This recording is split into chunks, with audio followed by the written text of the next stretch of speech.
We're gonna do a talk.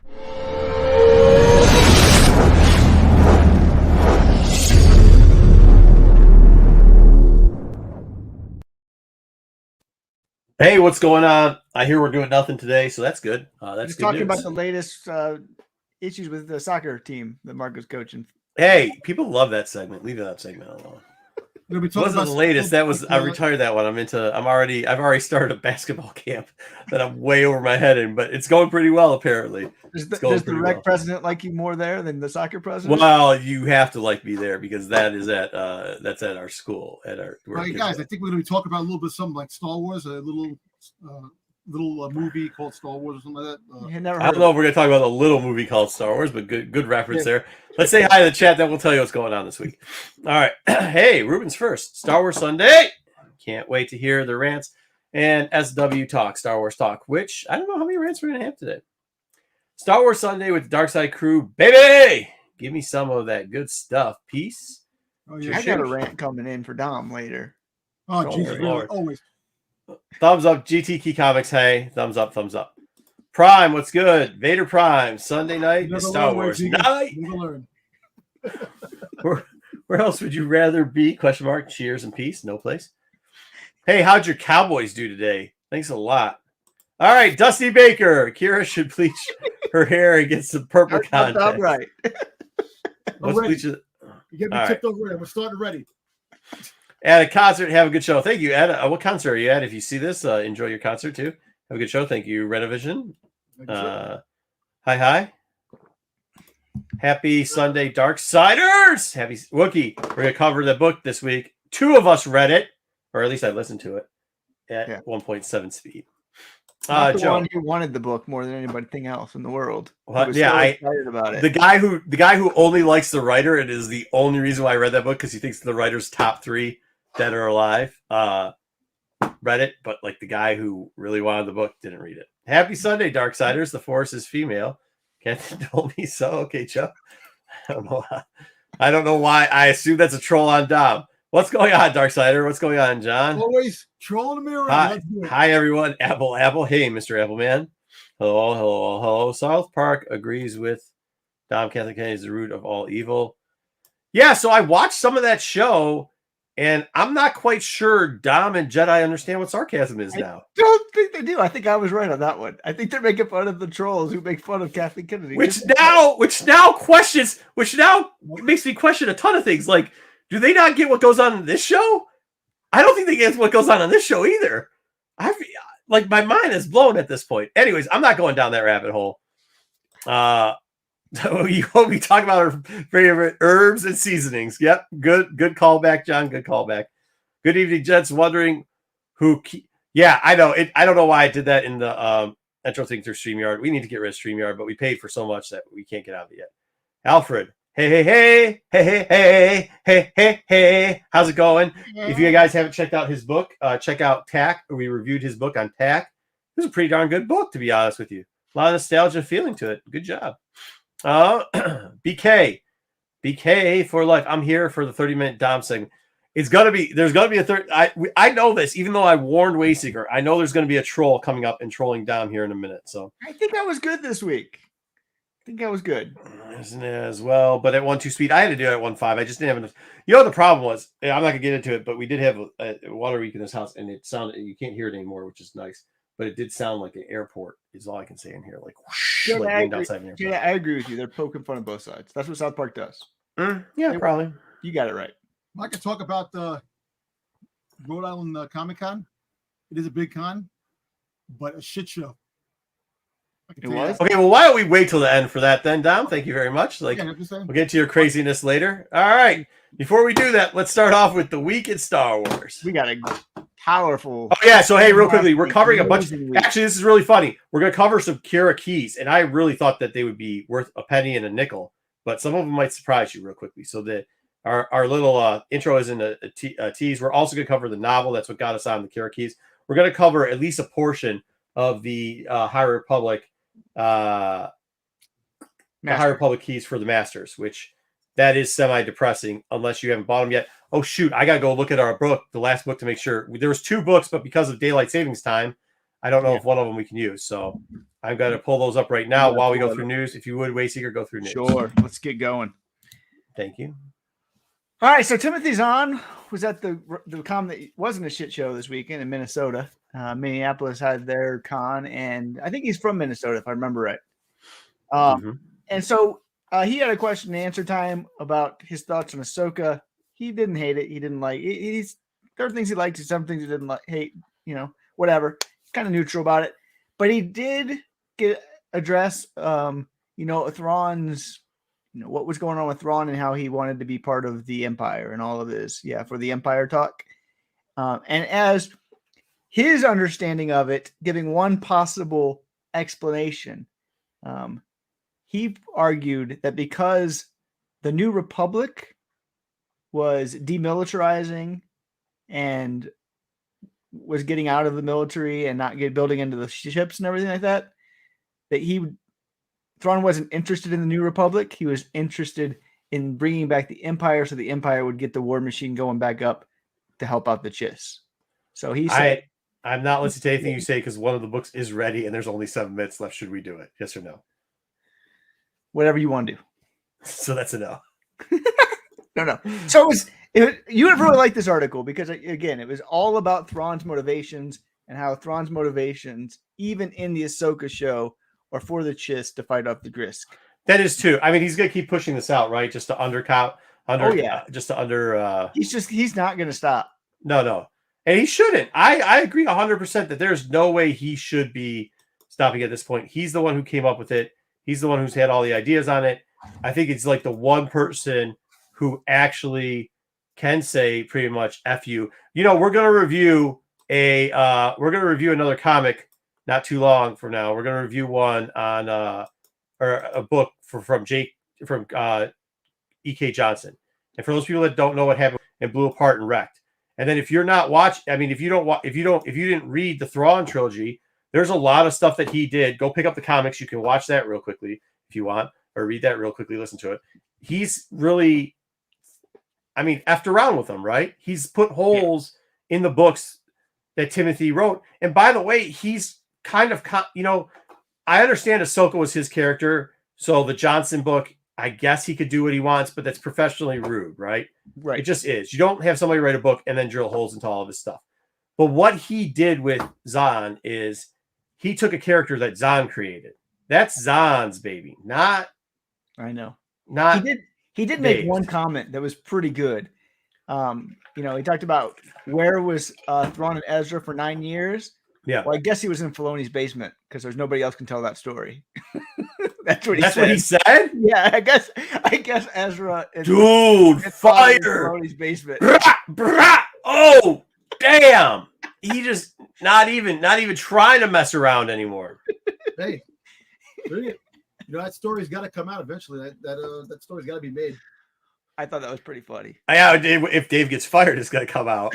Man, dude, that's the one thing about. Hey, do remember this before you think there's that this guy's just some guy that's gonna take it and F around. Remember what happened. Remember how the Thrawn trilogy really occurred and some of the books that came out of there, like Heir to the Empire, like the original one, Heir to the Empire. Yeah. It was because they told him, yo, Dark Empire is gonna be made next. That's Lucas's baby. Don't do anything. Don't do this. Don't do that. And he said, but I'm already ready. They go, nah. And he goes, okay, thanks for your opinion. And then did stuff like clothes and marrying and like all this stuff that he should have been doing.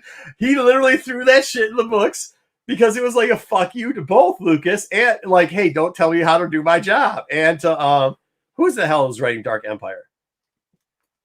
Not Vidich? No. Was it Vidich? And they got into it. Like why don't you remember that, Dom? If you were born in 86, you should remember that. I think it was Vidich. Wasn't it Vidich? Yeah, it was Vidich. Yeah. Mm-hmm. Anyway, so you can get his comments online about what he said this weekend. He had some good stuff in there. He didn't hate Ahsoka. He didn't love it.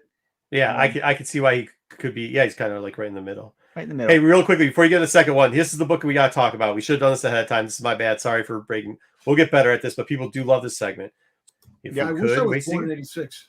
Huh? Jeez. No, it says John goes, Tom born in 86 with a question mark. I wish I was 68. Here's something that JJ was really excited about, and I am too. So this week, the writers for The Acolyte were revealed, and it's 10 different writers for the 8 episodes. I like it.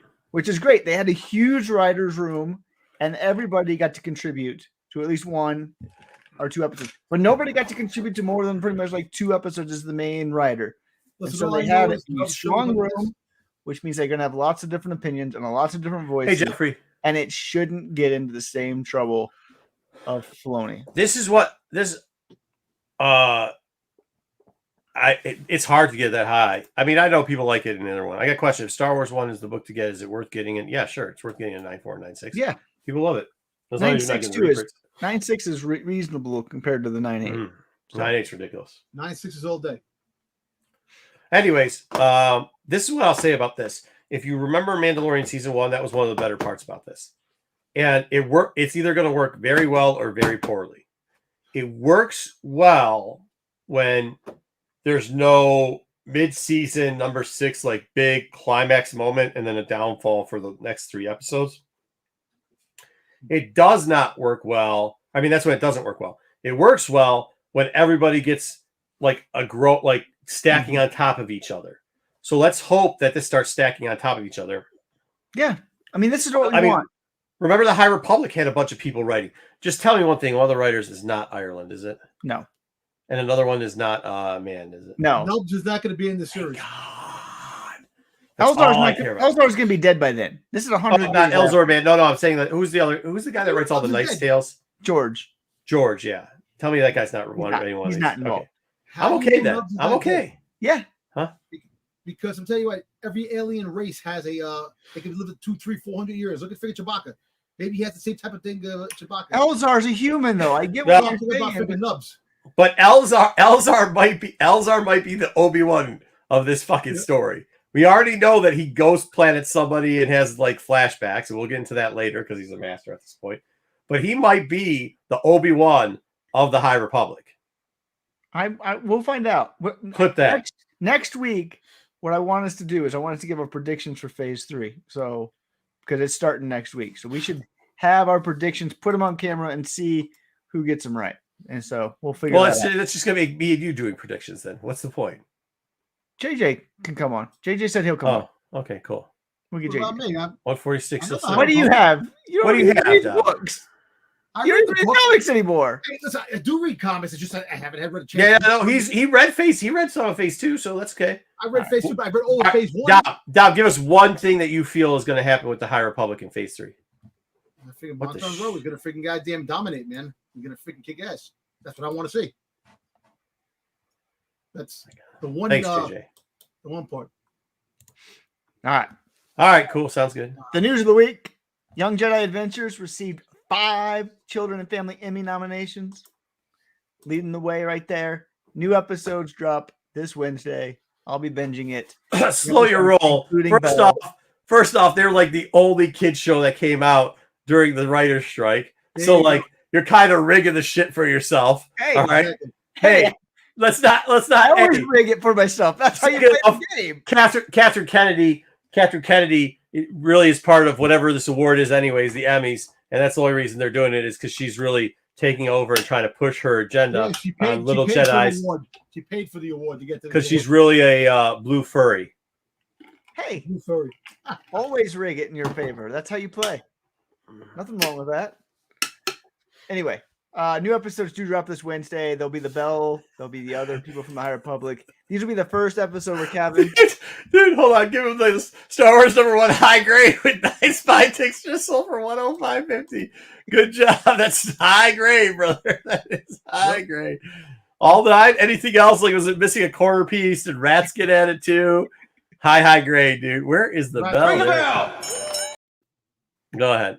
Yeah. Sorry, go ahead. So anyway, check it out Wednesday. I'll be watching it. Nobody else will. We got character designs, so I wanted to get your thoughts on this. I put 5 or 6 slides here, maybe a little bit more, of their Phase 1 characters designs to the Phase 3 characters design. What does this tell us about the characters and what they're doing? So here we have Avar. Hopefully she dies. Hopefully this tells us that she's dying. She is in black. So people are worst case ever. People are saying maybe she's heading to the Sith. I really can't see that happening. Hold on. here's a two-part problem with this. This isn't her original character design. Remember her original character design was where his neck was like this and her head was way the bleep over there? Yeah. All right. Yeah. But now we got the new one. And people are saying, is she heading to the Sith? She better not head to the Sith. She better No, not. they're doing the Luke Skywalker black coat. Look, it's stained. It's rubbing. Who cares? This is a rubbish character for our friends across the pond say. She's rubbish. All right. Porter now. You know, instead of what the heck? He's got can they do this guy any more dirty? The fans love this kid.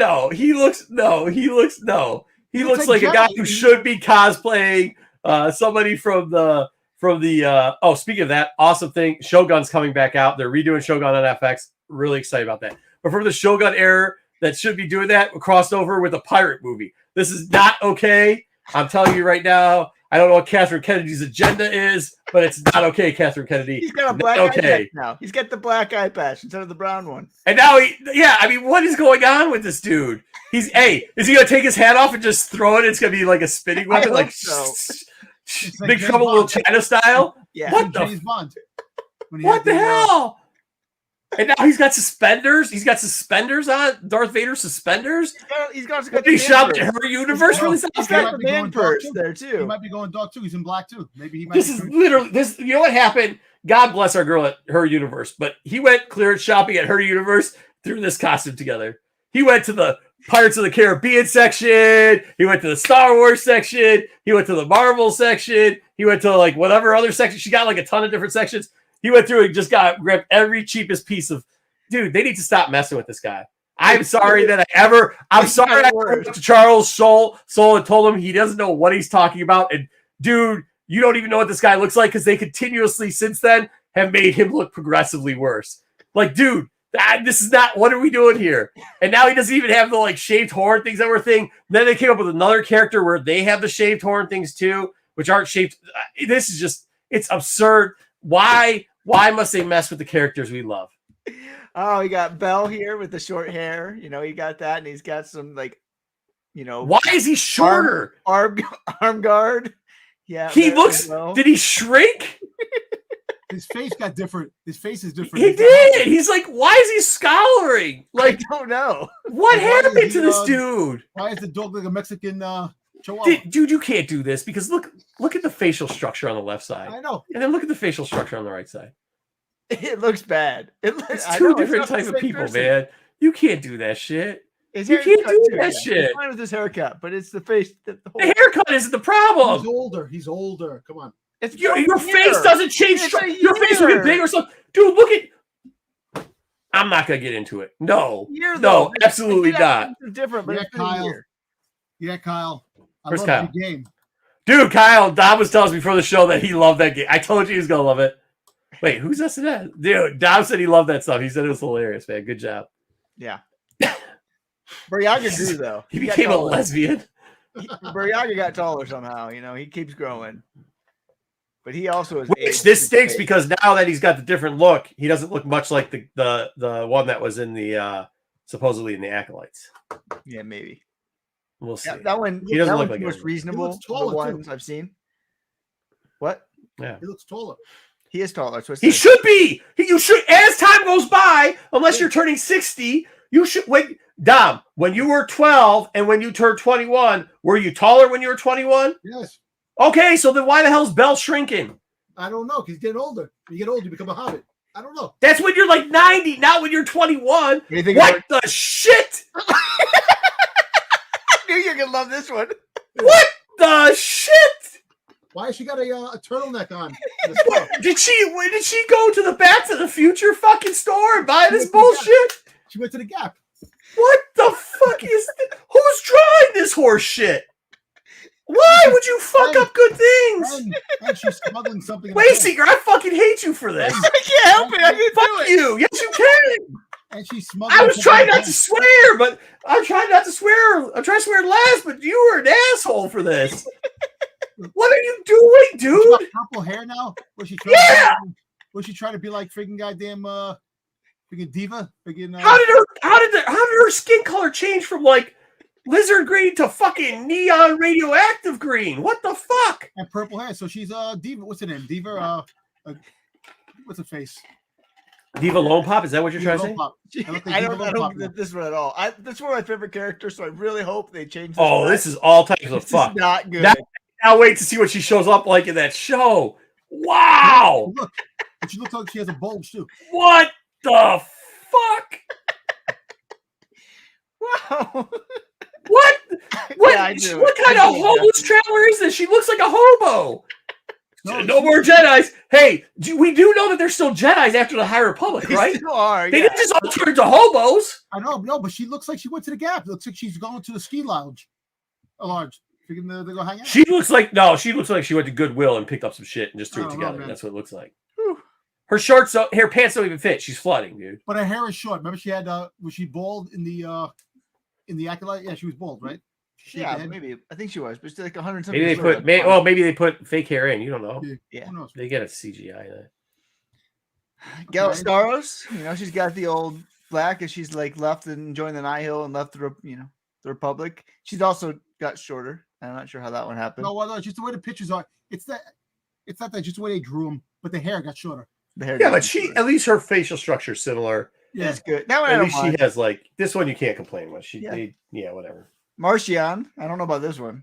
Ooh. They were going that route though. They started putting that fucking Craven fucking fur on his shoulders for a while there now. But he's just like basking in his victory here. You can just see him. He's so proud of himself. He does look a lot older too. Yeah. I like the mask on his regular, so I don't like the without the mask. Put the mask back on.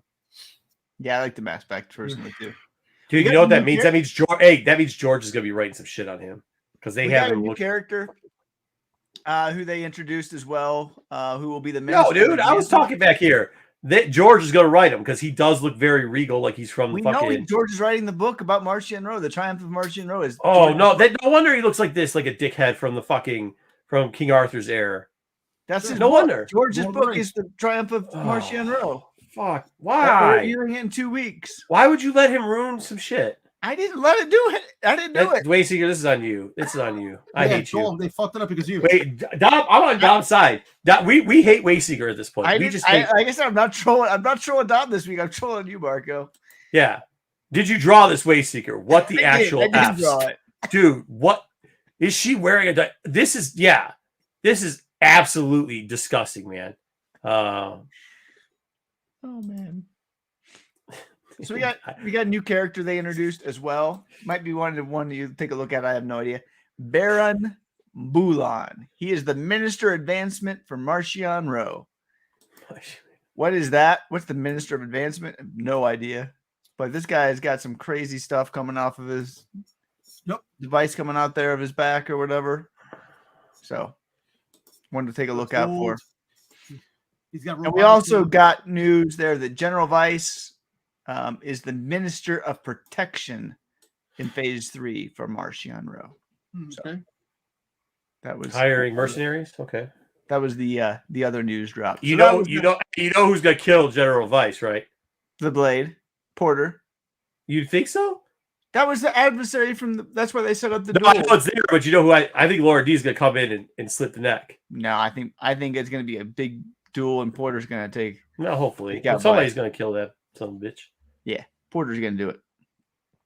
That's what I think. Kanan Jarrus's lightsaber hilt, for those that want the lightsaber hilt, is now available at Galaxy's Edge. It will be coming to Shop Disney in the next few weeks. Yeah, so, the hand. If you collect lightsabers, this one came out this week. We also got at Galaxy's Edge these two little tiny pullback land speeders. Are they still like $169 for fucking new lightsabers? Oh yeah. They were on sale. They had some sales on some of the lightsabers. Well, yeah, but not the new ones though. Well, the new ones start out with $170. In Ross, like $59. The Ray lightsaber. Really? Yeah. These are pretty cool. I actually like these little, and you can turn around. Hold on, where at GameStop? At Ross. What's Ross? It's like a $300 lightsaber. What's Ross? Ross is like a apartment store like here in the like. Did you buy one? No, I didn't get one, but they had them on sale for $59. Well, how do you know? Because my brother's seen them. He asked me if I see one to pick one up for him. $59. Well, if he saw. Okay, go. If he saw what? Can anybody confirm that, please? Yes, $59. No. Can anybody confirm it? Thank you. Yes, All right, go ahead. Wait. JJ said he's getting this one. So he had so yeah, these little tiny land speeders. You can buy them in Galaxy's Edge for $20. They actually look pretty cool. They're good detail. So you got the one from Solo. You got Luke's land speeder. I would pick these up if I was at Galaxy's Edge. It's fine. Good price. Yeah. What are you gonna do with those? I don't know. Give them to the kid. The kid's not gonna like it. Han Solo is a real character, unlike Nubs. Columbia Star Wars sportswear is coming out December 1st. These are the Skywalker pilot ski suits. $500. What do you mean? Yes. I like the Luke the sweatshirt. I hope they. But you know what? I'll be honest with you. If they come out with a PG, I wear all that Columbia stuff. That's all those shirts you see me that are wide open and unbuttoned. So if they come out, that's the Florida the keys/fishing line. Yeah. So if you guys come out with that, I'll definitely be rocking some Luke Skywalker. I wouldn't mind doing that. Fishing, having Luke Skywalker hanging out too. A ski suit for $500. The ski suit, and it's inspired from the X-wing fighter pilot, which is really That's cool. exactly what I have writing. Ski suit. That's what we're looking at right there. Yep. It's so that you don't get shot when you're hunting deer. That's why. Yeah. I actually think it's pretty cool. $500 outside my price range. So what is it? What do you get for the $500? You get the whole ski suit. Yeah. Okay, but what is the jacket whole from last year? The Book of Boba Fett. The jacket was like $500. Jacket. But what? I think you get the goggles. I think there's pants that come with it. Yeah. Sweater. I don't think the sweater comes with it. I like that sweatshirt though. The sweatshirt is separate, I believe. Yeah, it's all different. They have regular T-shirts. They have hoodies. They have jackets. Okay, good. But what comes for the $500? What's with the $500? You get the $500 what? Is the ski suit? It's a limited edition ski suit. What do you mean ski? It's what like do you mean a full ski suit. You put it on. It's like the whole. You put on the leg. It's like a whole jumper suit you put on. Is it like bibs? Are they giving you bibs, or are you getting like snowboarding pants? What no, you're just getting the suit. That's $500. The pants and jacket, the whole thing. That's the. So is it bibs? Is it bibs pants, or is it like what ski pants? Do you know what bibs are? You know what's skiing bibs? It's like you put them on and it straps over your back, and then you hook them up. Oh, no, it's like when the little kids that run the snow, they wear bibs. No, you don't get it. It's a zipper down. You get into. It's like this is ski suit. You put it up and you zip it up, and it's like a whole. Oh, like the 1970s ski suit? It's something like that. Like the full body suit? Yeah. Oh, the fuck! I'm wearing that. A onesie? It's cool though. Yeah, it's like a onesie. But you want a fucking onesie? But it's pretty cool. But not that I go skiing, but I'm just saying. Did you get the Boba Fett one? I want the sweatshirt. That's what I really want, and the T-shirt. That's what I want. Look at this. By the way, I got this from Her Universe. Look, that's a new one. Nice. Like Tatooine. Yeah, that's the one. He comes out of I'm free. Yeah, that's good. If you're looking for an advent calendar for adults, they're having there's Stormtrooper building advent calendars. 24 days. They get all these pieces. You got to put together, and then if you build it all, you get that little Stormtrooper diorama. How much is that? I'm gonna get that for my kid, maybe. I think it was 60.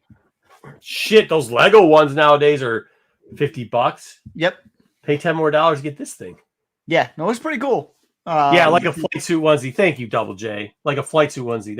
They're saying. I'm thinking like they must have not been to the ski slopes in a long time if they think that's what fucking people dress like on ski slopes. It's Columbia, They don't. Whatever it is, people buy it. They can charge whatever they want.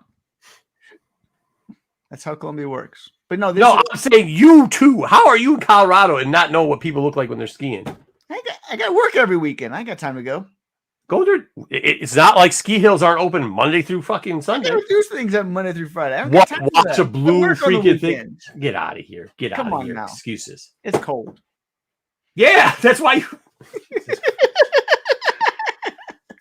All right, last need to get out every once in a while. Halloween costume of the year. This was actually somebody was riding this around his neighborhood. Oh, that's he built awesome. the speeder, and he went out and built his own Mandalorian suit, and it is voted as the best costume of the year. And so this thing actually goes out on the streets. He was driving around with cars and everything like that. Is this in England? Did you say? Did you say England? Wheels underneath it?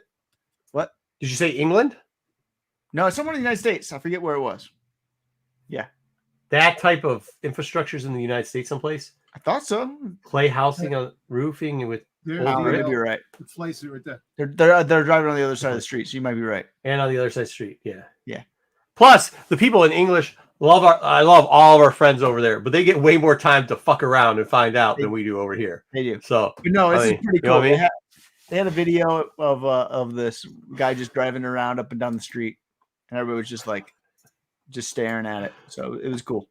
So anyway, that was the Halloween costume of the year, and that is yeah. Star Wars. Daniel's right. I remember when I used to buy those Lego ones on clearance all the time for $8, and now they're like $50, and they used to be $24.99. They don't even go on like clearance $55 anymore. Yeah, I know, dude. Yeah, Wayseeker. I don't think he is an outdoorsman. No. I probably should. I go. But he lives in Colorado. How do you miss that shit? I go and I hang out on Pikes Peak, but I ain't going outdoors. I'm just gonna hang out there. And Marco, there you go. That's the flight suit. Yeah, it's a flight suit. You said a snowsuit. A snowsuit, flight. It's a flight suit. Yeah. It's for skiing. Yeah. Mm-hmm. I take it neither one of you two motherfuckers have never been skiing before. I've been skiing before when I was a kid. Been a long time. About skiing, man. Long I don't get paid for it. time.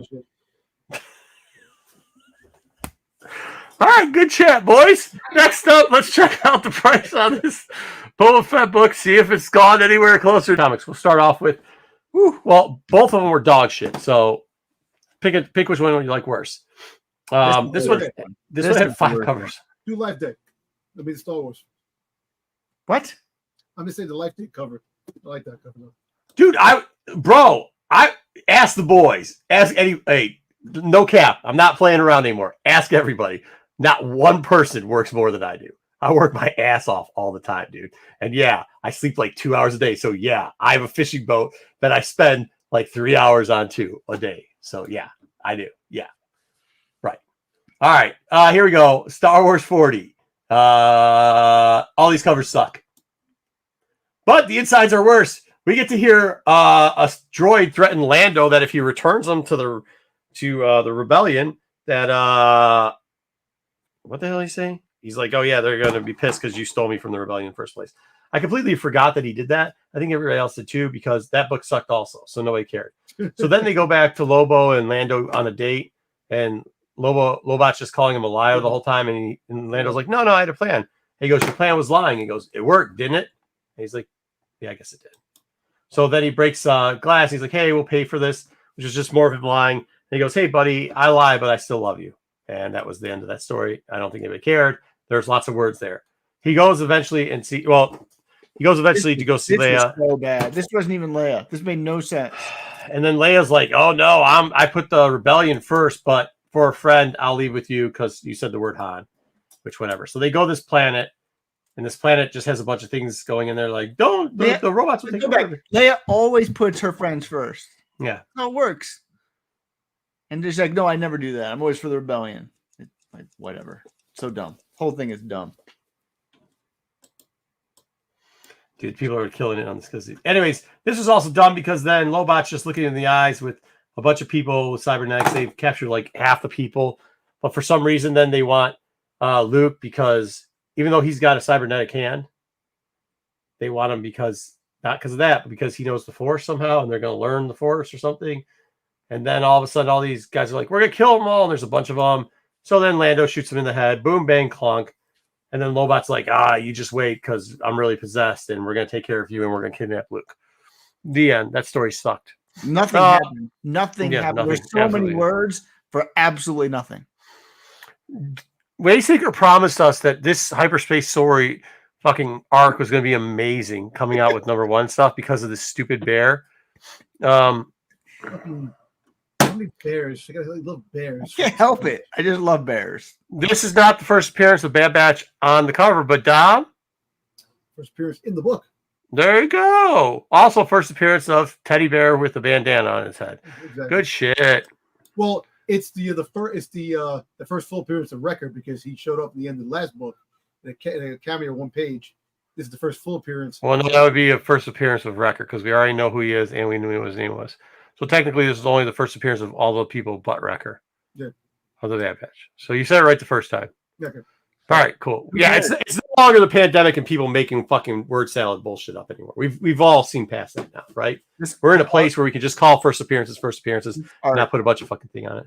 This art is so bad. Oh, it's beautiful. This art's amazing. As Wayseeker said, this is one of the best books. Make sure you're getting all these books. You can still buy some of these for $3.99 online or at your LCS. So most of them were getting wiped out at the LCS because everybody thinks it's a $20 book. But whatever. So we start off with Anakin and Obi running with the girl who's now grown up to, I assume, be like in her 20s or 30s. But then all of a sudden she forgets the accident happens. Boom, kaboom. Something blows up. And Obi picks her up, which, damn, Obi got some strength picking up a fucking Wookiee and running with a fucking full-grown ass Wookiee, dude. Like, he's been hitting the gym. Dom, could you pick up a full-grown Wookiee? Look, I pick up myself right now. It's a full-grown Wookiee. All right. So she drops her. She still has a doll for some reason, though. She drops it. And she's like, no, I need to go back. Then all of a sudden, the boys are there, and they're like, yo, Wrecker's like, doesn't look like Wrecker at all. He looks like, what's the guy from G.I. Joe, Mastermind or whatever? Like the Mindbender? Mindbender. He looks like a Mindbender instead. And he's like, yo, what's up? Oh, shit, I found this doll. I like dolls. And they made him. I hate when they do this with Wrecker sometimes. They kind of make him like an idiot. Yeah, very, very like his brain's very short. Anyways, so he keeps going, doll, me got doll. Boom, let's get out of here. So they're flying. Grimlock. Yeah, he does. They make him do Grimlock stuff. It's so stupid. So then, while he's doing his Grimlock stuff, all of a sudden, they come up to a new opponent, and the guy's like, you're the Bad Batch. Well, I have the Bad Batch of fucking droids. Yeah, I mean, that's how dumb this is. I can't even believe those words came out of my mouth. I can't believe that. I love listening to you review this book. This is probably one of the worst books I've ever seen in my life. Yeah, so now, because we have the Bad Batch of droids. By the way, we're going to lose the stupid doll, aren't we? Oh, and then some tongue licks the person and takes him to a Sarlacc pit-ish type thing, but it's not. It just looks like a butthole with a purple tongue, and that proves to be nothing. So then there is a Transformer ape droid, and then, of course, Wrecker cracks his knuckles and is like, we're going to fight because whatever, and then he throws him around, and then he loses the fucking... teddy bear doll down a hole. Woo! Yay! Of course, he's so disappointed because Grimlock. Then he decides to grab the robot by the legs all of a sudden and squish and smash him around, even though he spent all day fighting the thing, couldn't get any advantage. But all it took was him losing a fucking doll. Then we get back. This was stupid too. The bad guy then's there, and he's like, hey, to Crosshair, you're the only one here. And they're like, no, they're not, but we already knew it wasn't because Tech was already there before. Made no fucking sense. This book made no sense. So then all of a sudden, Hunter's there too, chops it off. He's like, oh, I thought I had him surrounded because that was my plan. Then Hunter's beating him up. Then everybody's just beating up all the droids, and the droids got heads so they could all say, Roger. Like that's some bad guy look like the werewolf from Scooby-Doo. He does. Yeah, he looks like a terrible Scooby-Doo werewolf. Cause this book is just fucking dog shit. I mean, it is horrible. Kids, man. It's not. It's not for kids. Dude, there was so much. This was not good. This was not good. So much verbiage in this that it could have been for kids. But luckily, there's only one more book after this, and then they're going to get into TP. I hate when they introduce characters into this stuff too. Because I get that some kids watch Bad Batch, but like, do kids really want to read a comic book? So this is my kids. Instead, they picked this up. They read like 2 pages and put it down and said, "Can we just watch Bad Batch instead?" And I was like, "Yeah." Oh, so this didn't even hit with kids. No. Well, I wouldn't. What's in here that was a hit with kids? I don't know. You think they make a lot of these? I don't think they're gonna make a lot of these because they're not selling. There's a ton of these because people pre-ordered them thinking it was gonna be the next big thing. People are selling on eBay lots of 10. Yeah. Of this book? You don't think there's gonna be a lot of this book? Did you? Yeah. What? Yeah. What do you mean in general? I think there's gonna be a lot of these books in dollar bins in a couple of weeks. Yeah. People bought too many of these because everybody knew it was first appearance, and so. Yeah, I guess it was all ages, if nothing else. Hey, what's going on, Bruce? What's up, Zaggy? Yeah. Anyway, comics this week, not good. We're terrible. Next week will be good. Next week's going to be good. That's all I care about. You think, but they got this Darth Vader story still going on. We don't care about that one. Yeah, that's not going to be too good. Let me just check out what our sales are at. 8 minutes. All right, we can get through the Darth Vader book. Then we're going to pull up. I'm buying that Life Day one, though. That's one he wants. That thing looks so bad. Look at how bad that Life Day is. Who is that? I'm sure. Dom, I didn't put this in the news, but since we were wasting time here, there was an article that was right up your alley. I actually think you might have wrote it that came out this week from one of your sites. Do you know what I'm talking about? Shmi is Abeloth or whatever. That's what the theory is. No, actually, they talk about Padme. They're saying that Padme. They talk about. Yeah, no, they talk about. I heard about it. I heard about that. Yeah. Hey, yeah, you know this what? is the theory that Shmi is. That Did she's you write this? Avalon. Did you write that theory? I think I did. Okay, right there. That's the first. That's the confirmation we needed. Okay. Of Abeloth. All right, moving on from. I actually do like that 125, but I'm not willing to pay 125. And why the hell does Darth Vader have a 1 in 25? No, there's no need for 125. They need to stop he that. does occasionally. A lot of his books are 1 in 25s. I know. They just need to stop it. They don't. It's too far, man. The 40th one doesn't need a fucking variant, man. No, it just doesn't. And especially the storyline sucks. So what's the point? Making stores buy 25 of them for. Next up, we got Shadow of Starlight #2. Let's go. Ezra Man. I like the now. As I say that, there's a 1 in 25. But this, look, I don't have a problem you doing 125s for.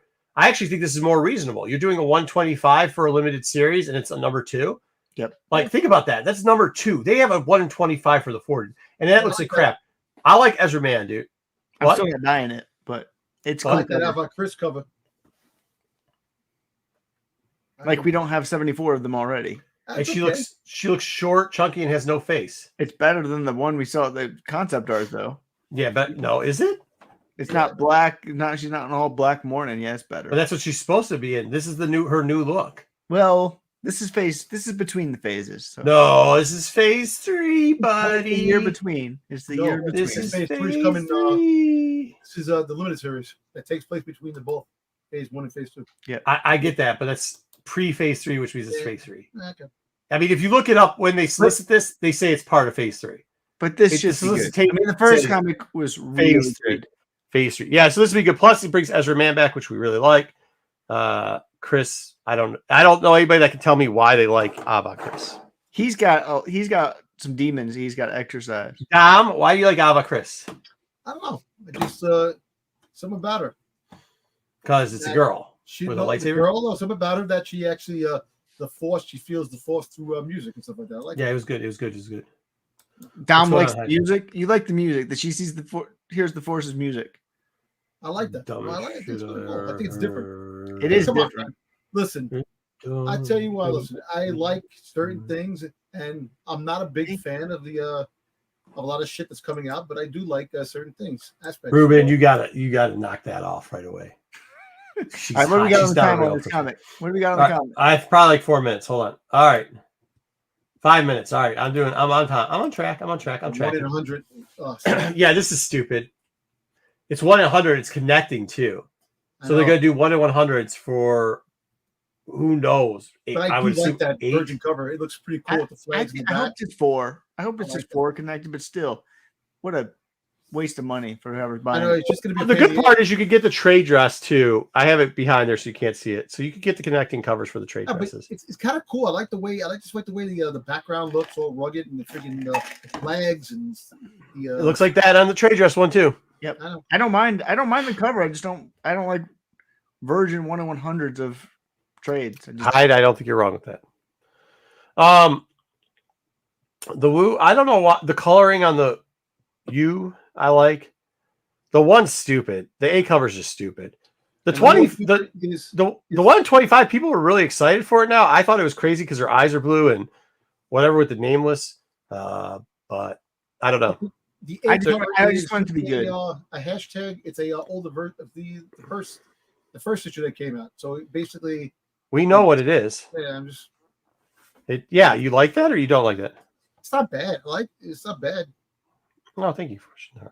I like the orange in the background and stuff like that. Green, the orange. Well, I don't. I think it's bad. Anyways, 3 minutes left. 3 minutes, 32 seconds, 148.50. We're still there, so we can talk one more comic. Here we go. I don't know why I like this Zuckus, but I like the Zuckus. I know you do. You posted it. Oh yeah. I think it's cool, man. I don't know. It's plus I'll get a lot of covers. He doesn't get a lot of covers like that. Yeah, he doesn't get covers like that. I like it. I think it was better. Some of the closer up better ones than that. If you're going to buy bounty hunters, which I'm suggesting you don't buy bounty hunters, but if it just so happens you want to, try to get that Zuckus. I think it's going to be an under order. I actually like that A cover. The A cover looks pretty cool, like the zombies. Like the Jedi's buying that one because you got C-3PO right there on the cover. C3 being a zombie. All right, we're pushing it 50 cents, dude, and call it a day. Price is right. Price is right rules. All right, this is not Price is Right rules. Let's get out of here. Let's go back to reviewing comics. Here we go. FOC. So next up, we've got the Shadow of the Starlights. It's number 3. Sweet cover. Look it. I like to talk about this real quickly. This is going to be the solicitation for this said, and we're going to see who's left alive. And the first question was, did we ever see Scare again? I don't think we've seen Qi'ar since that. I think because I'm trying to think about who it is. We already know Burlaga's back, so I don't think that's the spoiler cover. No, I don't think who his master's dead. Lodestone is dead, so he's not going to be on the cover. But you think it's somebody coming back, right? But it seems like it would be somebody connected to Bell. I don't know. Qi'ar has no connection to him. Who else do we have that's connected to him? I was thinking Buryaga because of that, but it might just be Buryaga. It might be a Buryaga in cover. That would be. Which if it's Buryaga, is that such a big surprise? No, it's not a surprise at all. I think it's Montrone. There you go. It's not going to be Marshenro. They would have showed it already. Yeah, I don't know. I have no idea what it could be. Hopefully it's all right. It's good. Hopefully it's good. I do like both covers already on this, so we're good. Hopefully 25. I mean, I'm ordering the 25 incentive, so I just hope it is. You buy them all for these? Yeah. Because I buy the 25, so I get all the other covers. Multiples. I buy it out. All right, next up we've got the High Republic Adventures #1. They're coming back. Dark Horse is doing it right. They're going to do A and B covers for this again, which is going to be nice. They aren't doing RIs, which is interesting. I think they should just, I don't know. They 1 and 5s, even if you just did 1 and 5s, I'd like it a little bit better than them doing 1 and 10s, but either way, it is what it is. I like the B cover. Personally. I think both are cool, man. The B is just different. I mean, I feel like the A is typical of what we've seen from the High Republic stuff. The B is, I don't know. Well, it's going to be very typical now because he's doing all the A covers. So, yeah. But there's so much going on that B cover. So I hope I'll have to pre-order one of those. I know I pre-ordered an A because I didn't see the B. I'll have to pre-order a B as well. No more. Oh, we did it. No more FOMO for Dom because Dom's not going to get any FOMO over any of these covers. And that is it. Cover A. Hyde likes cover A better. I mean, either way, I think they're cool. I think when you start looking at down the road for all the cover A's, they look very like, I wouldn't say connecting, but they look like they do belong to each other, which is kind of cool thing. Like I said, I would just wish the B covers, although brighter and a little bit simpler, I wish the B covers would actually have like a 1 and 5 incentive or something like that, like Dark Horse used to do. I think it would give it a little better of a flavor. They do look similar. Very good. All right. Do we want to get into High Republic Masters or do we want to get into the review of the novel? I mean, the Qi'ra comics. Qi'ra comics or High Republic, whichever one. Well, we're not going to get into the novel first. We're going to not do novel first. We're going to do Qi'ra comics before we do novels. I don't care. I just figured we would. Whatever you want. I think we get into novel first. Well, we can get into... Yeah, go ahead. You can do Qi'ra comics if you want. All right, let's do Qi'ra comics. Qi'ra comics. Are these comics worth buying? Oh, man.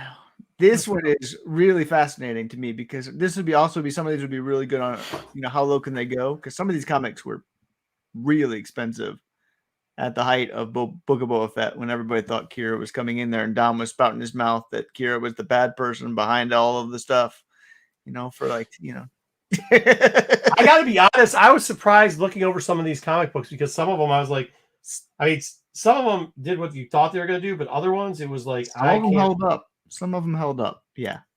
So I'll be interested to think if it's a good buy or if it's still too high. Is it still good buy? All right, so here's Solo Story 1. There's a bunch of variants for this one. This is just the A cover. First appearances of Qi'ra, Lady Proxima, I believe Moloch's first appearance as well. if you care about those, but some other of the worms in there. This one, I sold a couple of these things at $60 during the hype Boba Fett. I bought a couple of them at 40, which I still have one or two of them. Those ones I'm a little sad about. Made some good sales on. Where's this one today? $6 is the average for a raw. You can buy the raws from between 4 and 10. The 9.8 average is 60. And so between 53 and 73 is the range for the 9.8. Are you a buyer of Qi'ra's first appearance at this price? Yes. I would. I mean, I already have it, so I would say no. I have this cover, but I don't have the other cover that came out. See, I think it would help better if we reviewed the novel first, because there's something in the novel that leads into why you might consider buying these books. No, we can get back to it. Whatever. I don't know. We're already started. But $6 is why not? Like, Qi'ra's got novels coming out. She's still alive. She's been in comic series. $6. I'd take a fly on this one for $6. Like I said. So for raw, that still seems expensive. So after reading the novel, it looks like there is still going to be a future for Qi'ra. Yeah. Maybe not so much in. I mean, who knows what it is going to be? I guess we're going to talk about later. That is why I wanted to do the novel first. But so she's not going anywhere. And anytime you bring up something new, books tend to have something. The only problem is when you bring up something new with novels. Most Star Wars fans can't read, so they're not going to read about novels. When they go out there and say this novel is going to happen, you'll see a slight tick up in that character's interest. But when the books actually come out, it goes down because people don't read words. So, yeah, I think $6 don't read words because or listen to him. he says he's too busy. He's busier than Marco, according to Don. Well, I don't know why we should hate this, but Mr. I'm a fan of this book at $6. I'd be buying this one. This is the 1 in 50. I put this one on here because it's Luke Ross, and people really like Luke Ross covers. I like this one, dude. This is cool. I think it's actually a pretty good cover. Qi'ra's not on the cover for this one. Raw average on this one is 75. The range there is between 70 and 80. The 9.8 average is 152. There were 3 sales. All of them were in the 150 to 154 range. So it's really all the same price for the 9.8s. Raw 75. I don't know if I'm a buyer at this range, but for a 9.8, I can't imagine, like 100 or 120 for 1 in 50. I was surprised at how high this book was, to be honest with you. I didn't think this book would stay. I thought the floor was a lot lower on this book. But with recent sales being around $75 to $80, what if you're going to buy this book? The way to buy it is in the 9.8 for $150. It really is. Yeah, and it was 3 sales in that range of the 70 to 80. We all don't hate Mando. What? This isn't retelling Mando. Huh? This is retelling the Solo story, which we like. Yeah, Wookie, I don't know if it's going to drop. I think we've all been waiting for this one to drop. And this one, and that's what I'm saying though. Like over there, I don't know. I don't think it's going to drop either. Like I said, this was the first one. The first book I was like, okay, but I could see it going lower. This book, I was like, damn, dude, this book's holding pretty well. I don't know if it's because it's a scene from the movie. I don't know if it's because it's Luke Ross. I don't know what it is. I don't know if it is the first appearances. I doubt it, but because there's another book that is even better for that. I would buy this at 150. Yeah, for the 9.8. If you're going to buy this, definitely. I don't think there's much of a floor that's going to happen on this one. And you got it at 150, and the raws are selling for $70 at the low. So like, why take a gamble? You know what I mean? Right. Yeah. No, and I was surprised at how well this one has held up compared to lots of things that have not held up at all. This one has. Moving on. This one I think is one of I love this cover. For my Galactic Icons covers, this is probably one of my top 5 favorite Galactic Icons. No way. Yeah. I mean, you got not even close. You got the Thrawn, you got the Cad Bane. You got Thrawn, Cad Bane, Hado, Darth Maul, And then you could I don't do like any of them them. all You could either use Tarkin, you could do Tarkin, you could do Vader. The Vader one's cool, or you could do the other one. All three of those are better than this. No, I don't think so. I love the Millennium You Falcon. don't love Hondo. Did you notice how he didn't say Hondo? Just so people know. Oh, I do like Hondo. Hondo would be my top 5. But the top 2 to me now? are Cad Bane and Thrawn. And then after that, this would be in the top 5. The next tier. I love this cover. You just love the Rostica one. Let's be real. They do. That's exactly right.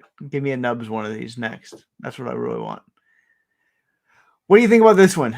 Raw average is 28. The range is 10 to 40. Most of them are coming up on that 40. The 10 was the anomaly. That's kind of draw that average down there. So it was like a 10 and then like a 32 and a 38 and a 40 and another 40. I see what you're saying. Is 108. They had another small sale there, 71, all the way up to 145. Are you a buyer? This is $28. No.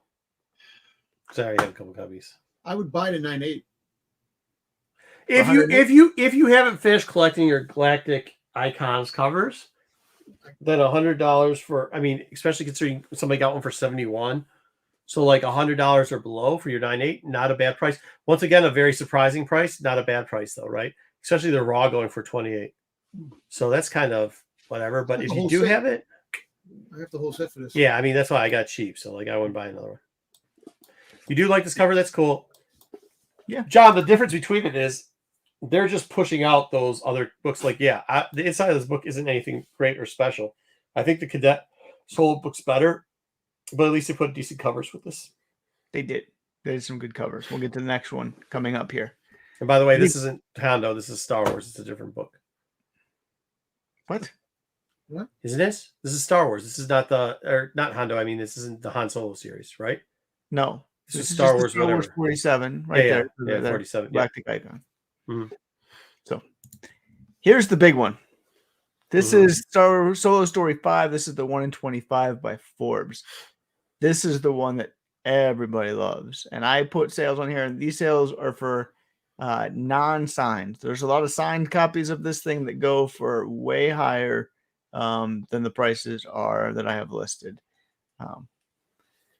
This one, if you can find it for cheap, always pick it up. Because raw sales average is 172. The range there is from 143 to 200. The 9.8 average is 667. There was a $500 sale, a $700 sale, and an $800 sale. Didn't I buy one of these for Pete for like cheap? I think you did buy one of these. No, you bought one and you wanted this told one. me I was too late when I asked you if you can get one for me. You go, I got 2. I gave one to Peter already. Oh, well, there you go. I don't have this one either. I'm not paying $172 for this thing. But I don't think the floor from where this book is going is that much lower. I'm just...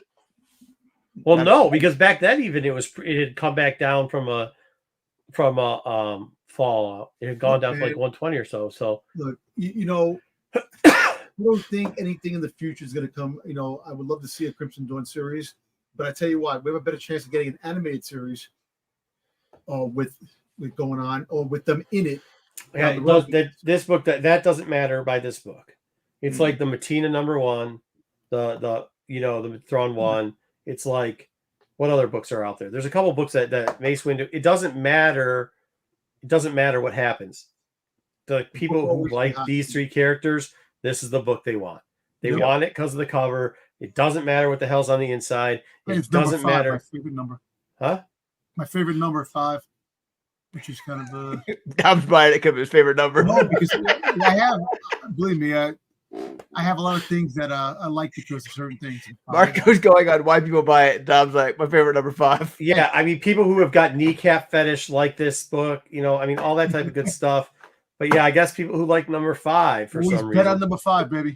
What are you talking about? That's not a thing. I know. Now I don't even know what the hell I was saying. You can't ask me why stuff sells, and then when I'm telling you why it is and where it's going, then say something like 5. Like, what even is that, dude? I'm just saying, I like the number 5, so I would buy this cover because it has a lot going for it. No, you buy this cover because everybody else wants it, and that's what you do. You buy something everybody else wants. I like it for different reasons.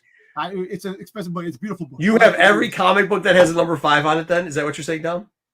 Well, if it's hot, I like with the cover. If the cover is worth picking up with number 5, I'll get it. I Giggle. need help. What am I doing? What am I doing with my life? What am I doing with my life? I don't even know what to say about this book anymore. What the fuck? Viewers just like left the chat. You're like, I don't know what to do either. I don't think anybody knows to say that. Okay, well, thanks for that. You got it. No, I love this book. If I could find it, personally, if I could find it for $100, I would pick this one up. I love this cover. I don't know if you're gonna be able to find it. I don't know if I can find it. I don't know if you can. And I don't, I paid. See, because like, okay, a lot of books, like when we say like people see a lot of books in their things and they start getting rid of it, when they start digging through boxes, right? When they start digging through boxes to see what's going on, right? They don't like, this isn't, when they go through this, they're like, let's look it up. Okay, cool. Well, this book hasn't really fallen down that much. It's actually, if anything else, ticked up a little bit. So if I have to get rid of shit, this ain't the book I'm getting rid of. You know what I mean? So you're not going to see that. This is one that will stick in people's boxes. Because like the other ones where they could get rid of them, like what was the book I was thinking about the other day? There's some book the other day that it was like going for $60. And I was like, hell, dude, like if it's going for $60, this might be the time to get out of this. You know what I mean? So I don't know. We'll see. It's a good book though. It's going to be tough. It is tough. It's not, I mean, it's tough. I hate having to. an autograph by the actors in the on this book. You get all 3 actors signing this book. 9/8. It'd be a beautiful book to have. I'm going to hate to say this, but like who is buying 125s of solo Star Wars series? I know. At that point. Pete's covered this one on Chasing Ghosts before, and I don't remember the print count that he put on there, but it was not that high for this one. Yeah. So you can go back and check out Chasing Ghosts. But yeah, no, the signed, there's Amelia Clark signed ones. They go for 4 figures. Around 9.8. Really? Amelia Clark signed $1,200, kind of the going rate for that one, and a 9.8. So people love her. So this is the cover. Yeah. I mean, it's a cool book. It's got a lot of stuff covering for it. People like the movie. People like chicks with ankles, I guess. You know, you got Hoss in the background, and you got Maul. I put one more on here because Marco wanted me to. Oh yeah, Jedi had a duct tape variant of that, didn't he? Oh yeah, really? Yeah. Marco won't put this one on here. Is near another. This is Dom's favorite. Dom, how much was this going for? This was a Dom buy where we told him to hold off and he didn't. So maybe he should get no more promo. Dom, you have this one, right? I have it. Yeah. How much you pay for it?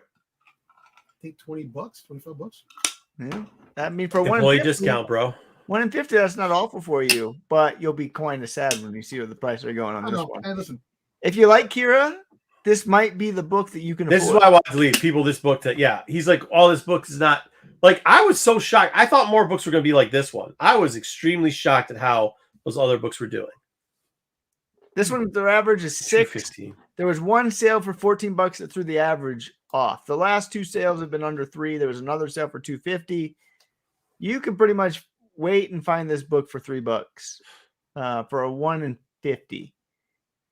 That to me is crazy. And it's not an awful cover. I don't feel like it is. It's not the greatest cover, but if you're a Qi'ra fan, I would pick this up for $3. Why not?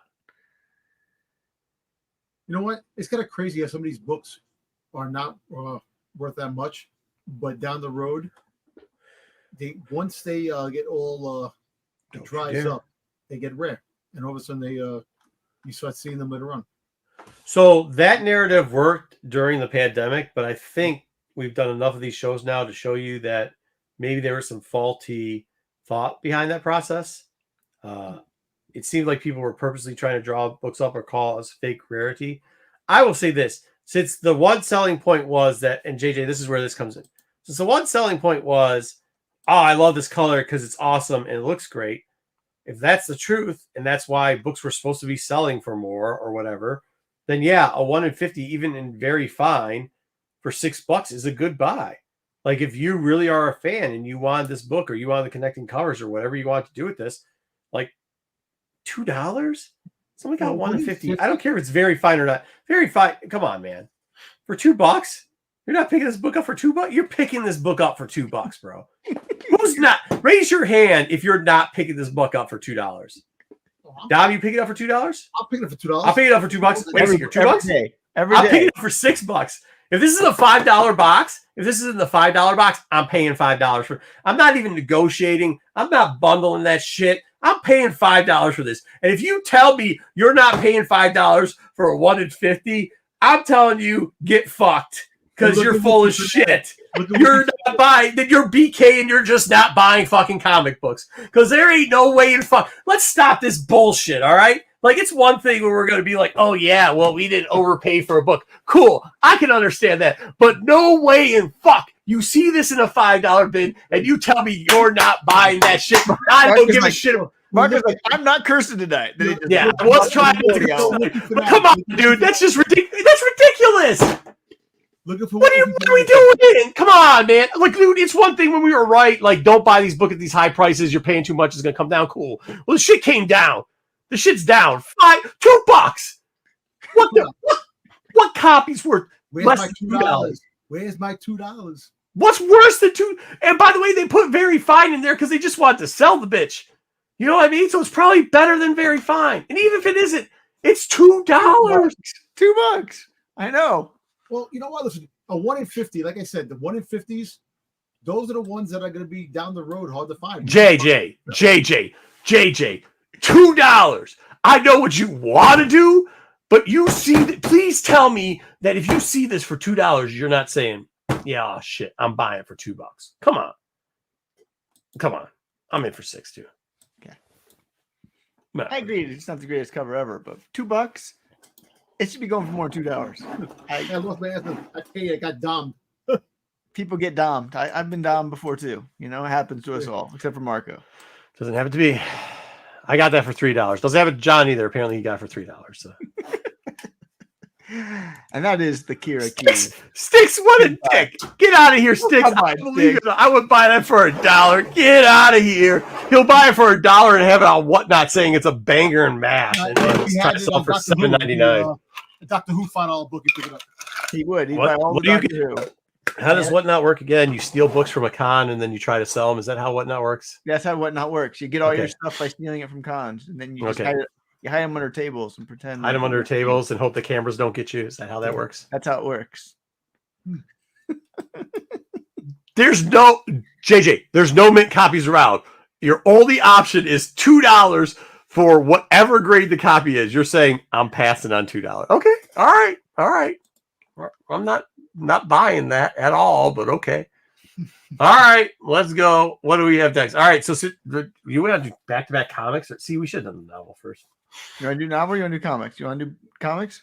All right, speaking of now comics that are down in the shitter, we're going to get to that. We should have done High Republic first, but whatever. All right, High Republic. We've done number 1. You've seen this a ton of times, so I decided to change it up. It is Chris's first, but since we know that Jedi hates her real first appearance in the Rise of Kylo Ren number 3, we decided to give you the numbers on that book. Here we go. Raw average $10.14. Surprising. The low, however, was $2.15. That means, and there's a bunch of these selling. You know, that means there's a lot of $13, $15 books in there to bring it down to an average of $10.14. Yeah. The average 9.8, however, was selling for $47.76. That's so cheap. That is crazy. I will tell you this. The second print is a very interesting book. I should have put it in there, but I know the second print of this book, however, does still sell for a pretty penny, which is surprising because that's not the case on anything else. Oh, BK woke up. Whoa, BK, we missed you. The slide, the comics in between the pile to steal is called a I don't know. Is that what we were talking about? They just let me know that somebody was stealing comics. I don't know what you guys do out in New York, BK, but you know what happens if you try to steal comics out here. We showed you the evidence of the dudes with the black eyes and the broken hands. Apparently in New York, it's cool to just steal shit. You guys don't got to pay for shit. You just steal everything. Yep. No wonder BK got comics. And you just sell it on shit. Whatnot. And then he sells that. Yeah. Does BK even sell on Whatnot? But he just steals the shit. We get it.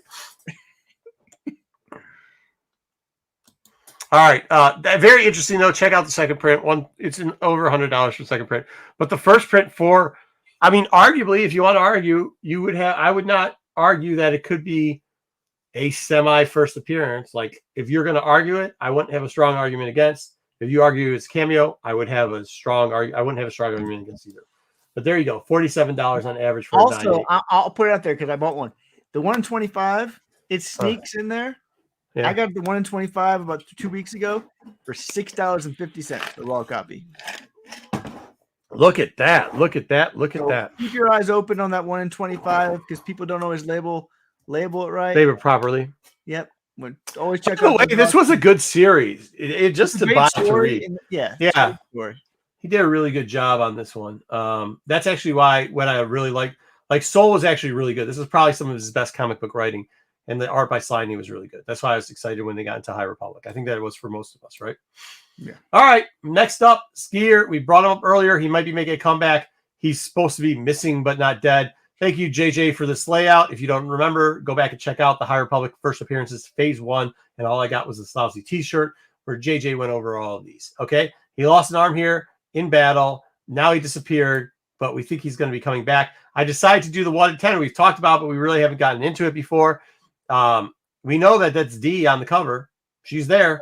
Yep. They won't identify for CGC, but whatever. This is very interesting. There was a low of 909, which brought the average of this down to 1165. But this is a 1 in 10 still selling for over 1 in 10. Mm-hmm. That's good. I was surprised because there's a ton of these out here. I mean, we know how many of the other copies there were out there for the A cover. So there's got to be a ton of these. There's tons of exclusives. But even with that being said, still the 1 in 10 raw is selling for roughly over ratio. However, the last 9.8 that sold for $59.98. In the last 9.6, remember how Dom was spouting 9.6 is a good grade? Well, it had 3 bids for $3.70. That is a good grade. That is a good bid. I mean, at that price, it's fine. Yeah, I'll pay $3.70 for it. Yeah. But you still got to pay for shipping. It's a problem with, cost more. The fact is that the newer books, 9.6 don't mean a thing. If it's not a 9.8, it's not going to really be that good of a thing. But the older books, definitely 9.6 all day. Yeah. Please do. I actually have to text Andy. I hope he's coming to the con next week. It's coming up week. One thing I'll say about Qi'ar, though, I hope he's dead. Qi'ar was not one of those characters that I really gravitated to personally. And his arc where he I'd rather have him than a couple other characters.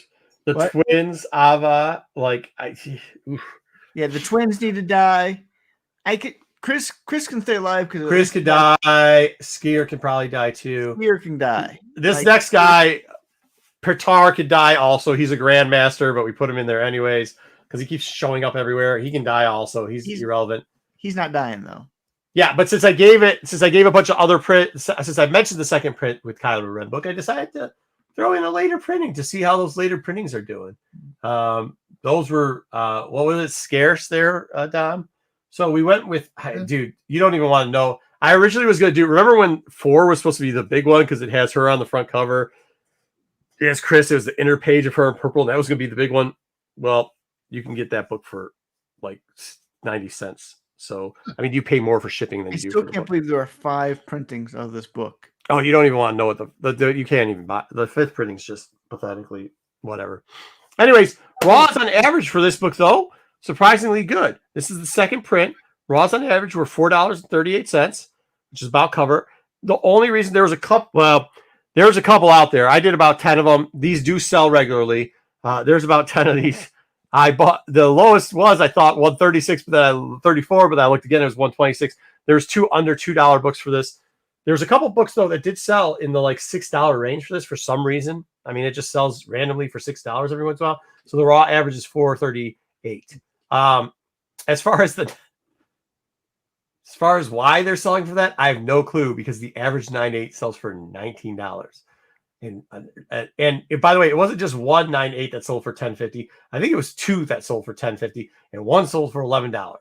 So the claim to fame for this one, why people, including myself, when I didn't know better, got ripped off, is this is the first cover appearance of Elzar Mann. So that was what people were saying because he's there on the cover. So people wanted the second print. He's one in the second row there. You can see his next to Avar. That is a girl next to Avar, Chris, on the right side. I'm just saying the claim to fame. And he's supposed to be the guy that's in the front with the purple lightsaber, but he doesn't have a purple lightsaber. That's what everybody's calling it. With the blue lightsaber? I don't know. JJ might know.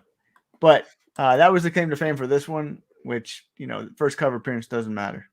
But whatever. Yeah, it's closer to 1 million. JJ's right. We know for sure it was over 750,000. Anyway, $19. I still don't even think I'd buy it for $19. $10.50. Yeah. Would you pay 10? What can you get for it? Nothing. I mean, that's the problem with it. Like, you'll be keeping this book for $10.50. I get that it's a good buy theoretically, but like, I don't think I could do anything except take up space, which I have too much stuff taking up space. He goes, "Oh no, my 9.8 bought for $30 was way too much." Damn it, JJ, damn it.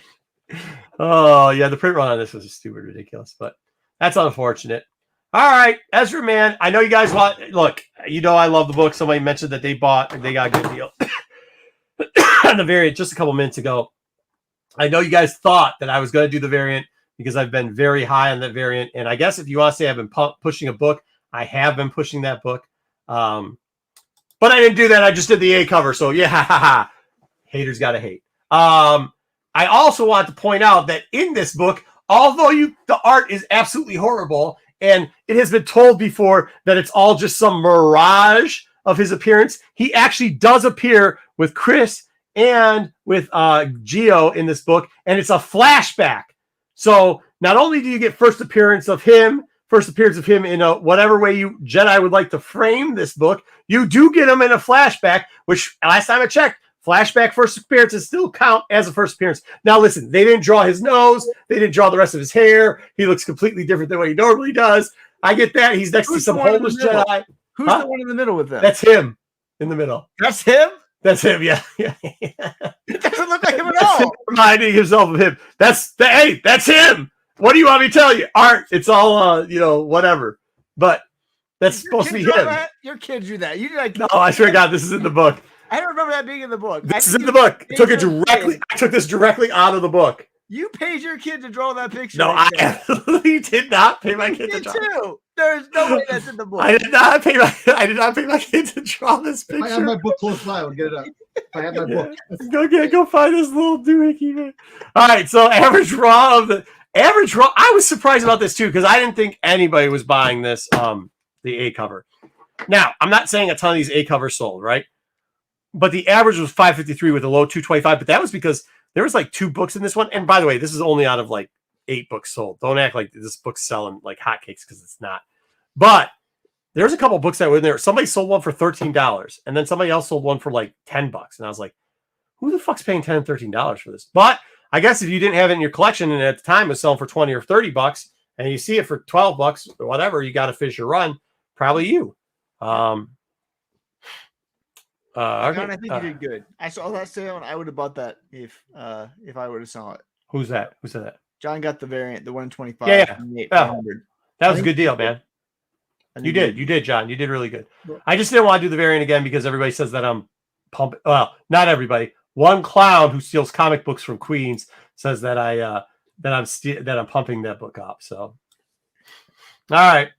Next up, I actually like this character. I think this character has I think he has the future. I think maybe this is the character that comes back because he walked away. It could be. He could be the character that comes back. Could have a little bit of Link. His master was Lola, so it could be that. Or wait, he was master to her, so it could be that.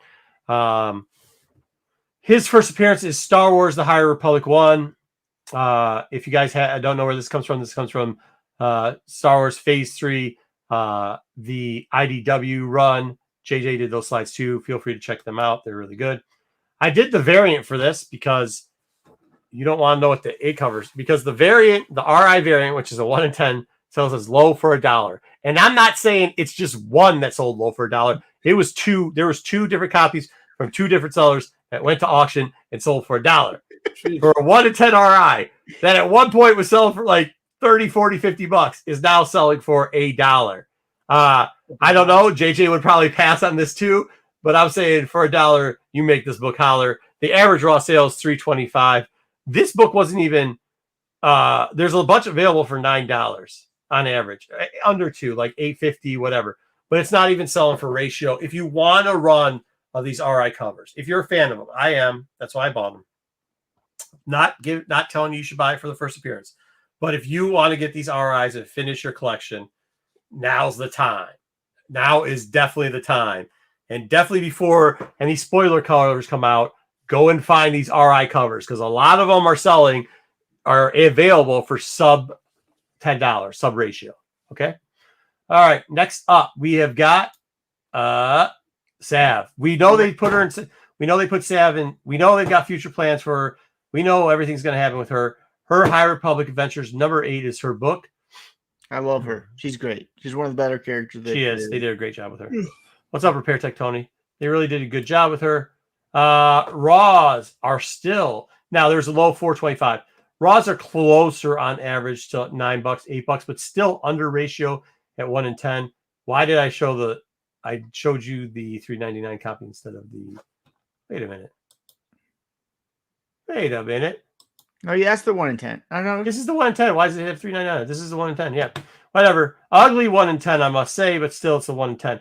Last 9.8 was $25 in September. Doesn't sell a lot of 9.8s for this. Last 9.8 or last cover A for 9.8 was $29.99. That's $30.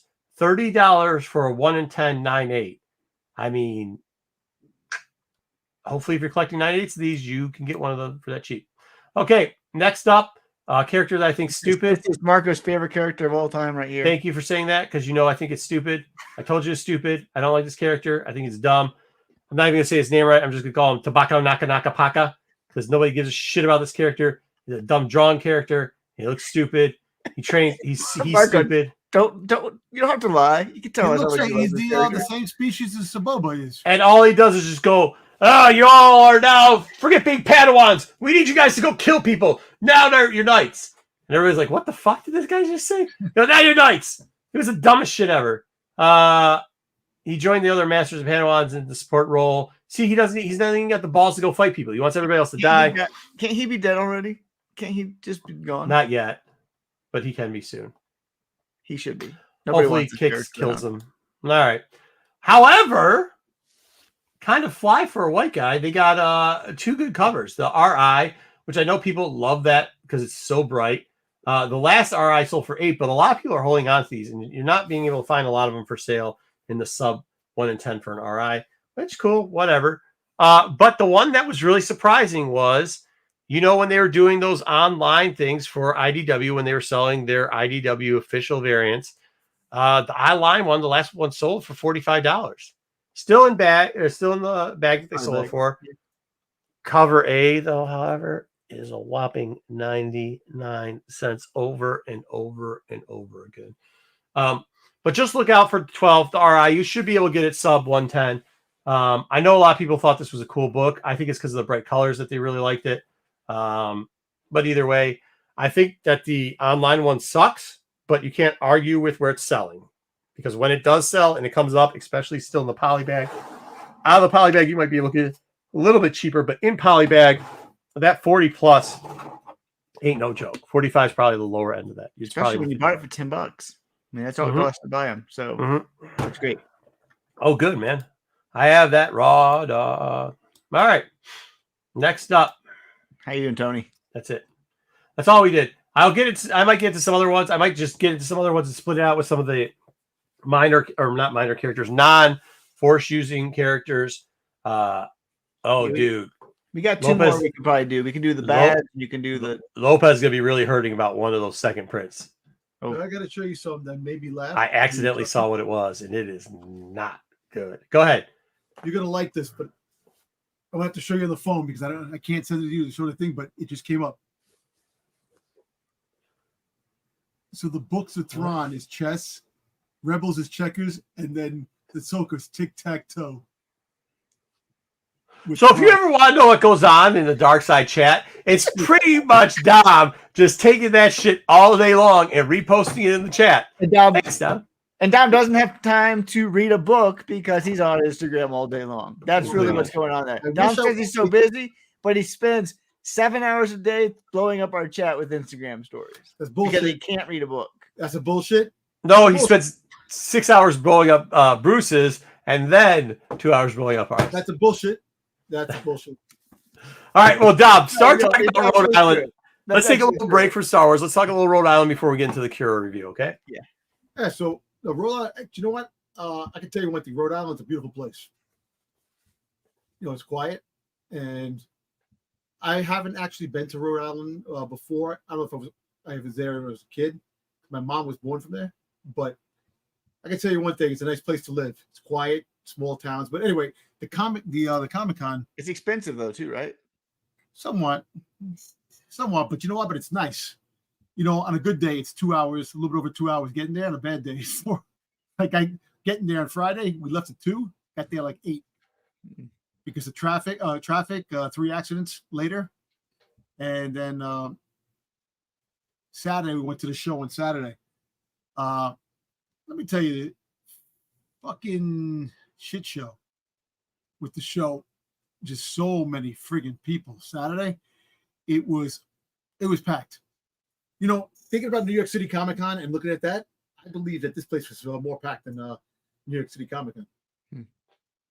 But as my wife has said, at the Jacob Javits Center it's a big place. I thought this place was bigger. I thought it was a lot more. And when you walk inside, before you actually go into the showroom, around like the corridor where they have where they have all the refreshments and they sell food, they had people selling items, comic books and stuff like that, and toys along the whole thing. Then you go inside and they have a whole thing with people selling stuff, and which is really cool. But I was very happy to get there. I got finally checked off another box of my Boba Fett autographs, Daniel Logan. Finally got to meet him and got his graph. I got the nice 2 autographs. That's awesome. One blue, one white. Yep. He put yup on this side. Yup. That's pretty cool. And then the best autograph that I got today, the beautiful Ming Wan. That's cool. Fennec Shan. I got her autograph. She was really on that box, or you just hers? I just got hers. I know, but you're going to. Yeah, I'm gonna. Well, look, I know the hardest one here is going to be Pedro Pascal because he's not going to sign that much, but eventually I will get this completed. So which Boba do you want signing that one? Well, Tamira Morrison, because it's Tamira Morrison's Boba Fett from The Mandalorian. I'm not going to. Okay. And then Ahsoka is going to be Rosario Dawson, and then Pedro. Nice. Whenever I get a chance. But yeah, I got that, and I got the throne, Boba Fett in the throne with Fennec. I got that autographed, and now I'll get Tamira whenever that happens. But no, the con was good. They had a lot of vendors there, like I said, and people they were selling books. I really didn't get a chance to look at a lot of the books to see what was selling, but it looked like people were buying old books, a lot of old books and slaps. But were there other Star Wars guests there? So you had Ming, you had Daniel Logan, you had Carl Weathers. Charges $400 inside a pop. You can keep the pop. Carl Weathers? 400? Carl Weathers. Carl Weathers. Did anybody in his line? I hope not. He had a small line. I can tell you that. His line was small. Wait a minute. What did you guys talk about while I was gone? Because all I see is, so it was like a con. No, it's a con. Cons where people sell stuff. No, here's a con. No, it's Rhode Island Comic-Con. I'm just talking about lots of people there. Lots of people there, people selling stuff. Say people. That people actually show up. No, he's right, because like I was talking about that on one of our other shows, like our last con that we did, because of the auto union strikes, we had there wasn't a lot of people there. Like it was probably 1/3 of the crowd. But Rhode Island was packed. That's good to hear because we have more city coming up. It was hard to get around because we went down. So the first autograph area was down. What was it in? Was it in a convention center? Yeah, was it in a big one? Ice. It was in the. It was where they have hockey. They play hockey. They play sports. Who plays hockey? There's no such thing as a hockey team in Rhode Island. Well, we're on the ice. They covered the floor with the. Is Rhode Island actually a state? Rhode Island is a state. Yeah, it's a small state. Okay, it's a state, and they don't have any professional teams, but so it's like a college, maybe. Probably, yeah. It's the was it the I can't think. It's okay. It doesn't matter. What the hell's the name of it? I was trying to make a joke that nobody knows where Rhode Island is, but we've lost on it because you don't know. Anyway, no, I'm saying that it was so busy in there, like it was a shit show. Walking in there, we actually, which was really cool, that we got there. The line was 2 blocks up around the garage, going around. It was cut off. It was ridiculous. We parked the car and we went out and we got the ticket. We were able to get the tickets, get the one ticket for the day. And then was it you and Giggles or was it you and your brother? No, me and my wife. Yeah, Giggles. Okay, cool. Giggles, yeah. Where was it in Rhode Island again? Near Providence. It was near Providence. So it's the capital. But the Providence Bruins. Yeah, okay, Bruins. there we go. What was it, the minor league team for the Boston Bruins, apparently? How long did it take you guys to drive? Well, HL, it's that's supposed to what- take like a little bit over 2 hours, but there was 3 accidents. So we got there. We left at 2:00. We got there like almost 8:00 because of the accidents. Yeah. Don't tell her shush. I like to hear her. She's more coherent when she tells a story than you. Go ahead, tell the story. Go ahead, you tell the story. Go ahead. We got there around 7. So Okay. Same thing. No, It's not the same thing. Well, the It's a con whole- was over for the day. We had to wait for Saturday. Yeah. Okay, well, you can wait either way. So you got a nice stay over there. You didn't get shot. Good stuff. Providence doesn't seem that bad. All right, excellent. So Providence. What? Hey, Giggles. What'd you think of the con?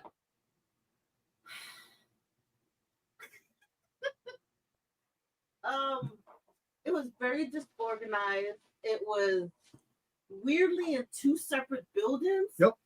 I was gonna get to that. And nobody that worked there knew anything. By the way, for those people that don't know, Don refuses to take his wife on vacation. Instead, he takes her to cons, and she goes to a lot of cons. So take her word at what's going on here. Okay. Well, that stinks. That sounds like that stinks. And then Dom really- thinks, to be Hold clear, on. Dom thinks going to a con is vacation. Okay, hold on. Let Giggs go. Giggs and they're is really going. pushing for everybody to use like an app. So there's no like paper maps or anything like that. So if you didn't have the app, like we couldn't find Daniel Logan. Yeah. And then the person was like, "Oh well, guess he's not here." And we were like, "No, he better be here." And we found this one person, and he was like, "No, they're like a main area where some people are So signing." we had to go to the other Then you have to building. go to the other building. It was crazy. Where there was some other place, like like when you go to some of them and they have like where the artists are. Yeah, They sure, have Air Sally. They Yeah. squeezed them in like No celebrities into these random How? spaces. How is he charging $400 then at this type of a con? He I was. would like to know. Yeah, Carl Weathers was the most expensive. It really was. But I have to really get a shout out to this guy Joe that Joe recognized me from Comic-Con, New York City Comic-Con. Yeah. He was a VIP. He hooked us. He hooked us up. We were able to hang out with him, and I was able to get the autographs 1, 2, 3 because we didn't have Really? VIP passes. So, really cool. Dom! Okay, guys, stop giving Dom shit. This is why he gets so entitled and yells at comic book store owners. It's true. Yeah, Dom, I'm like, give me all the store He details. yells free shit. I'm trying to see who runs this. Who runs this? I am also very surprised that he was like, "Oh, the line was around the corner and blah blah." He didn't say what his reactions were to that. He yelled, he screamed, and demanded that he become a celebrity so he wouldn't have to say it online. Dom, you can't do that. Hey, Dom listen. can do it because Dom does it every day of his life. That's what he He was I'm like, trying "Do to- they not know who I am?" He didn't say that. Tell me you didn't say that. Giggs, did he no really say comment. that? No comment. I Yes, said he something said similar. I said Holy something similar because I'm like, I'm I gotta get. on a I gotta get YouTube those show with lines, man. 30 people watching me. I can't. Don't worry, we have 41 hours today. Don't be I can't knocking do the these fucking YouTube. lines. Thanks, Giggs. We appreciate it. So you were lucky enough. What was the guy's name that hooked you up? Joe. Guy he, named Joe hooked you up. So he From Virginia. he was from Virginia. Okay, cool. So he met me at New York City Comic-Con and remembered me and we hung out with him. Like we hung out in the lines waiting and we were able to get a lot of get the autographs quick. 1, 2, 3. Yeah, I got to see Ming. She was nice. See, Ming was nice. Ming asked my wife, "You want to get in a picture?" She's like, "Nah, it's okay." She goes, "You remind me just like my husband." My husband's like, "I don't want to be in any pictures." He goes, "You can just be in all the pictures. Go ahead." But No, that's cool. no, she was really nice. And Daniel Logan was awesome, man. He was he talked to me, held up the line, talking to me for like a while. He talked to everybody. Yeah. Like he gave everybody equal time, and he like really cared. He was so nice. Yeah, but this is the thing. John's saying it. It's like Dom should be saying, "Do you know who I am?" Giggle should be saying, "Don't you know who I am?" I mean, yeah, I could see that happening too. Wookie's not wrong here. Dom has 41 in chat, 38 are trolling, and we know 3 fell asleep. That's about right. Leave Dom alone. All right, well, leave Dom alone, because you know what? We're gonna do a book that Dom has been promoting and saying is the greatest thing ever. He can't wait for it. This is the thing he wanted more than anything else. Christmas has come, and 4 weeks later, he still hasn't even read it. And he's like, "Oh, I've been so busy. 4 weeks." Giggles keeps rating at Dom's celebrity status. Thank you. Did you buy anything there besides? Hold on, let me ask you because you're supposed to have no more FOMO, right? Did you buy anything besides getting SIGs there? No, I just got the signatures. That's it. All I went for. I went for the SIGs, and that was it. Gigs, is he telling the truth? Hey, honey, and he wants to know the truth. Did I buy anything besides the signatures? No. Yeah, all right. Good job, Dom. Good job, Dom. Good job. And Ming. And that was it. Dom, you got another con this weekend, right? Well, con at the end of the week, just a 1 day. It's like a 1 day. Steve Mark Austin, they get his SIG. He was on the show. Yeah, he's on the show. He spoke highly, apparently, of us. That's a first. Exactly. And we might be able to get Daniel Logan down the road. Who knows? Who knows? He can't come on right now because the actor strike. The actor strike. Yeah, the actor strike going on. So good job, Dom. Maybe he'll be a celebrity yet. There you go. 1 day. Gotta get him a GoPro or something so he can tape some of this stuff. All right. I just think it would be hilarious having. I mean, I enjoy hanging out with Dom at cons. He doesn't walk around the new Dom though. I don't know if I've hung out with new Dom at cons. I hung out with old Dom at cons when he didn't believe he was a celebrity. I haven't hung out with celebrity Dom at cons. Oh no, it's the same Dom in a different package. Did he wear his jacket to the con? A new sticker. Did you wear your jacket? No, actually, you know what's funny? I didn't wear the jacket this time. I had brought the jacket with me. I just wore a shirt. That's how you know it isn't new Dom, because right now he's like, I don't even need the jacket. I am that cool, and that people know me. I don't need the jacket anymore. Yeah, fair enough. Yeah. All right. Well, so your favorite thing was Ming there? Is that it? Yeah, she was very she was sweet. She was a sweetheart. She was really she loves her fans, and she trolls her fans too. You know, she loves. Today she picked up the box. She picked up this box. She goes, "Look how cute this is," and she like put it to everybody, and people are like, "Where'd you get that?" Hey, I got this. This is a overseas exclusive that you can't find here. So yeah. She's just showing stuff off. That's funny. Yeah. That's funny. Did you see anything there that you wanted to buy, but you realized that you're no more FOMO Dom now? Let's put it this way. Since it was crowded, it was really bad that you couldn't really stand and look at things, because around the air, like I said, when you walk in and you go around where the refreshment stands are, they had booths and stuff for selling things all around that. But then you go inside. I seen some things that were actually pretty cool, but I just Did you just say the Rhode Island con was too packed? That's what he said. He said it was more packed. Before the show, you just asked us, "Hey, dude, can we get you to San Diego? Can we all go?" I said, "No shot." But no, the San Diego is the last place I need to go. I've gone to all the cons in my life. You've never been to Denver. Well, that's Denver's. Come on, he's over there. Are you kidding me? Come hang out with Denver. Make it happen. The Denver con is not like New York City Comic-Con, is it? No. Oh, so there you go. All it is Mile High there and nobody else. It's Mile High and Wayseeker. Wayseeker's got a fold-up table. No, if you go to Denver WeedCon, it's a different story. Yep. All right. Well, good. Thank you for keeping us up to date. We'll be looking forward to your next report on your next con. Good stuff. What? When is it? It's the next con next week. Well, 1 day. Where's it at? It's in Jersey. It's in Wayne, New Jersey. Does it have a name, or it's just called Wayne, New Jersey Con? It's called it's called Comic Fest. It's called Collectors Fest. Okay, cool. It's a Collectors Fest. Yeah. No, but dude, Jedi, Eddie, if you're going to a con, expect to get sick. Just expect it. I mean, you get sick before COVID and all that stuff. Like, people are disgusting. Have you not watched this channel where I tell you how disgusting people are at cons? I mean, oh, listen. Oh, the BO was really bad. Marco's 101 about cons. They didn't follow. yeah. He wrote the book about cons. Yeah. No. Shoes, deodorant, keys. The celebrities that were at Rhode Island before we start was Ming, Logan. It was what's the place who played Black K from the Men? Yeah. Oh yeah, I've seen him a couple times. Carrie or whatever. C-3PO. Yeah. And his booth was packed.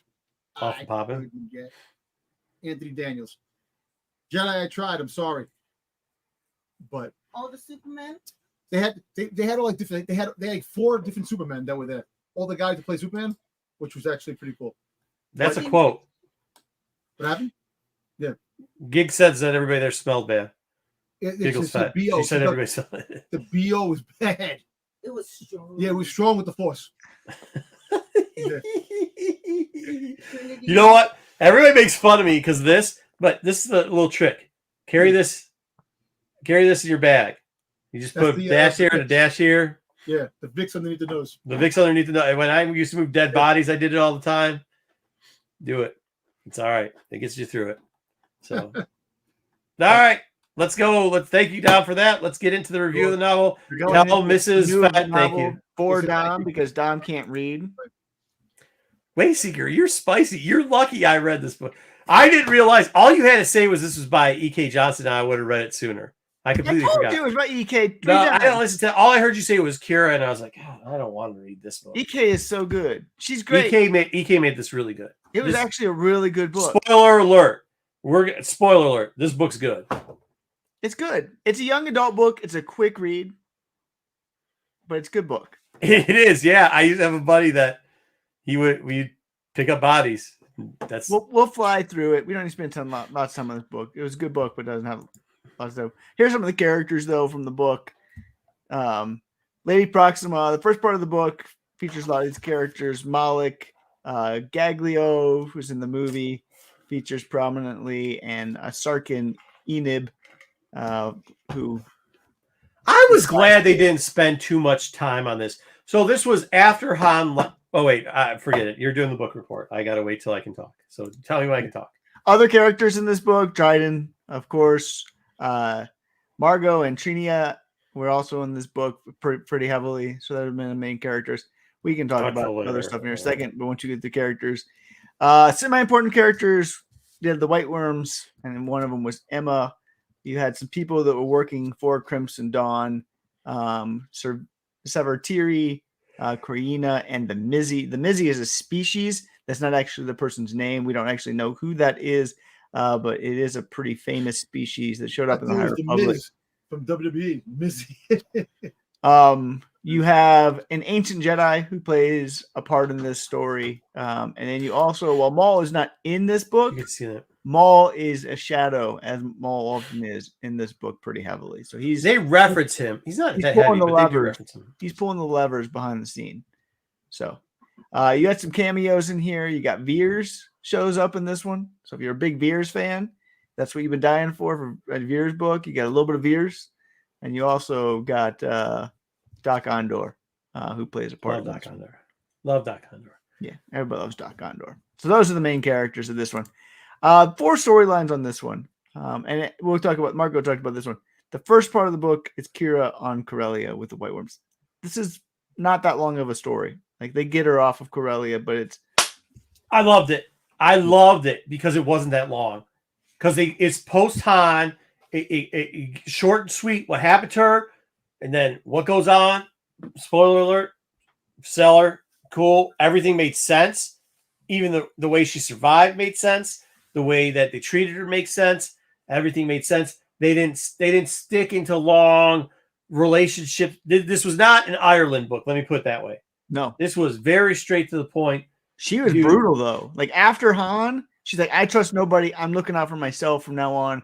I don't care if you're helping me. I'm still willing to throw you under the bus. Kind of, but the little thing that was really cool that E.K. Johnson does is she also doesn't say it out front, but she tells you that she never severed that tie with Han because you know what she kept the whole time? The dice. The dice. Yeah. Even when she had nothing else, they'd taken she made sure she still had the dice. So for all this pomp and I don't trust anybody and screw the world, me against the world, she sure did hang on to those dice, which is like, that's good writing. You didn't have to tell people that.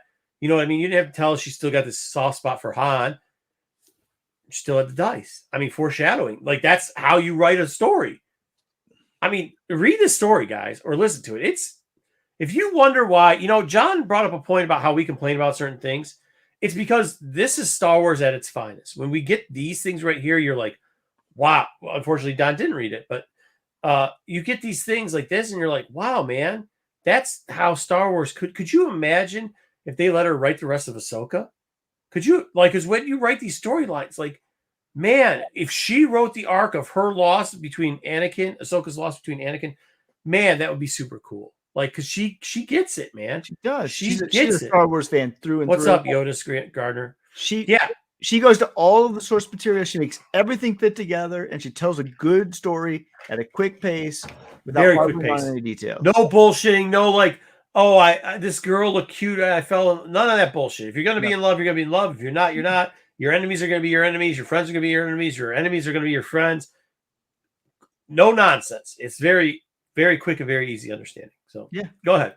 Sorry, so that's the first storyline that you get in the book. You get the next storyline is how she starts climbing up the Crimson Ladder, which really centers on her and the planet. As she's part of a crew that has to go undercover and also have to figure out who the mole is within Crimson. And so how she got off, just real quickly, she got sold into slavery too. And then you thought that was going to be a retake of like Chewbacca or something to that effect.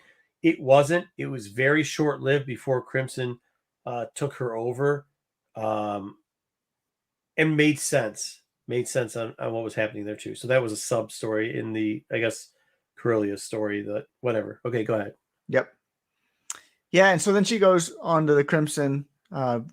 She becomes like Voss's pet project. He sees a lot that he likes in her, and so she works her way up through the ranks from the bottom of the Crimson Ladder up to quite high as an agent. And so you see how she just continually outsmarts and outplays everybody else within the Crimson universe. But you also see, like, there's sometimes like as time goes by, like everybody changes things, and you'll see sometimes where people stick with like, this person will never change. You see a slight development in Qi'ra and an understanding of how she became who she was in the movies going forward from this. It does still make the Crimson, what was the name of that series? Crimson whatever? Crimson Reign. Rise of Crimson Reign, Crimson Reign. It doesn't make that storyline any better, but it lessens the blow of how bad it was. Yep. It's actually kind of like what something Don's been saying before. They're never going to get rid of the sequel trilogies, which we all agree with. But if they could just write something or tell a storyline that would lessen the blow of how freaking horrible they were, we would accept that fact. And this really did, man. This, with all that Crimson Reign stuff, this storyline here, how they started to tee up a couple things, made a little bit more sense and kind of helped it out a little bit. So go ahead. Let's continue, I guess. Yeah, I thought it was good. I mean, there's some really cool scenes in there. Like at one point, she tries to escape when she doesn't, like, her will's not broken yet. Oh, good job. And good job, Dom. She kills somebody for the very first time, and that like completely, you see how that changes her, and she's like, I can actually do this. Like, I can actually play within these rules. And just seeing like that event in her life and how that. But you can see too, that it was the evolution, right? So when she was on with the worms, there's a point where she, like, it wasn't just letting other people kill her. There was somebody who was coming after her, and she really left that, like, she sold out that girl really bad and left her in like a compromising position. Not before, like, when she's in charge, it just would let the hound stick onto him. You could see that transformation. Then when she got to this one, it was one of those points where she was saying is about trust, but it wasn't. It was her learning, like, what do I have to do to get by? Because I do value myself more than everybody else. And that transformation made sense because of the beginning half of the book, which was just phenomenal. It was really good. Go ahead. I will say the one weak story part of this book was the Black Sun party to me. Like it was the shortest of the storylines, but it was the least favorite. Go ahead. I'm sorry to miss your question. I know the Black Sun was in it. Certain person, was he mentioned? No, he wouldn't been around yet. Really, he probably would have been later on. Okay.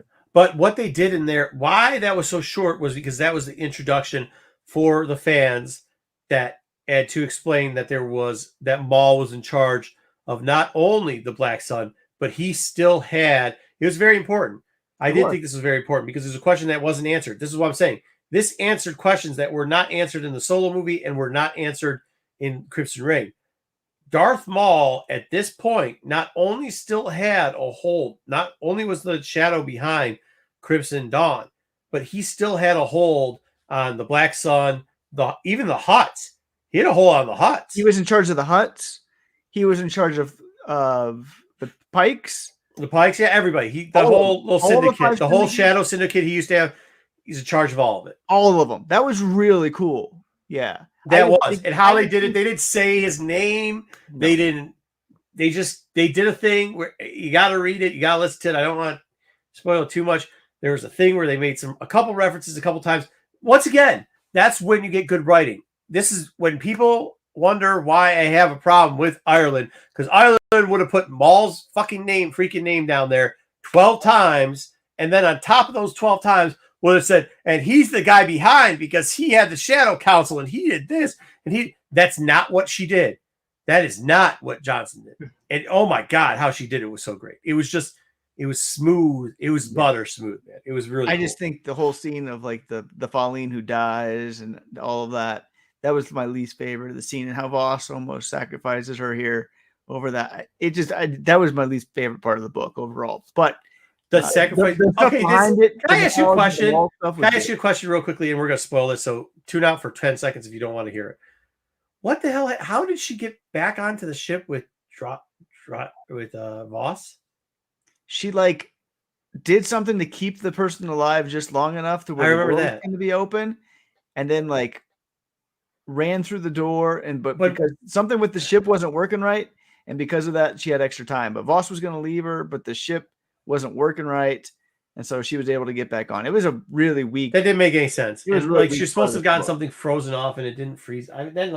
You're right. That little bit didn't make any sense there. I listened to that 3 times. I couldn't make it out. I wish I had the book at that point so I could have reread it, but I still was just like, okay, I'm done. I'm just not going to get it today. Yeah, so that was the weakest part of the book. But that, you know what? All in all, that's all the weakest part. I'm not too worried about it.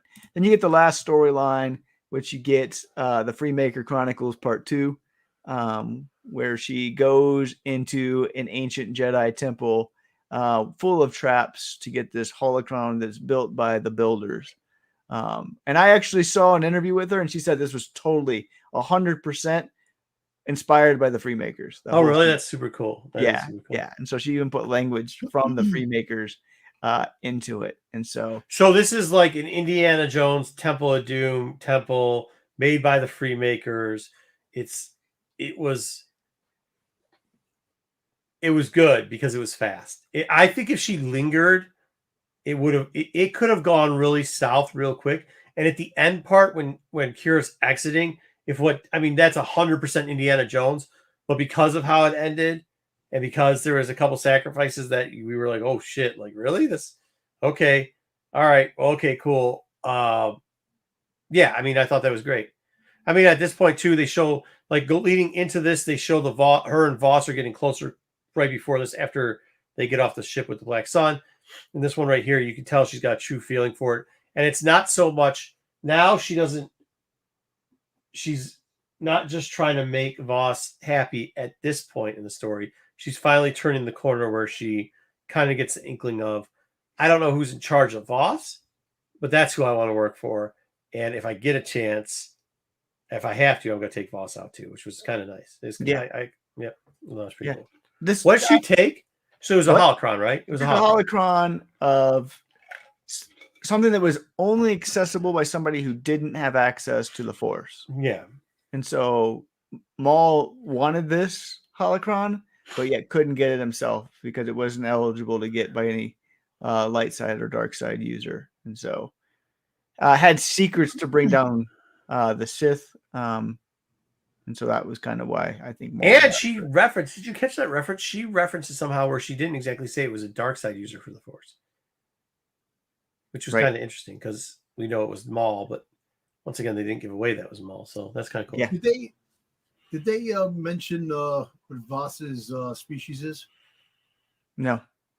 No? No. Mm-hmm. No. Wasn't no, but you do get, there's a lot of him. There's a lot more insight into him. And like the one part that they did where he's always getting mad at and turning red on the movie, which was kind of a little off.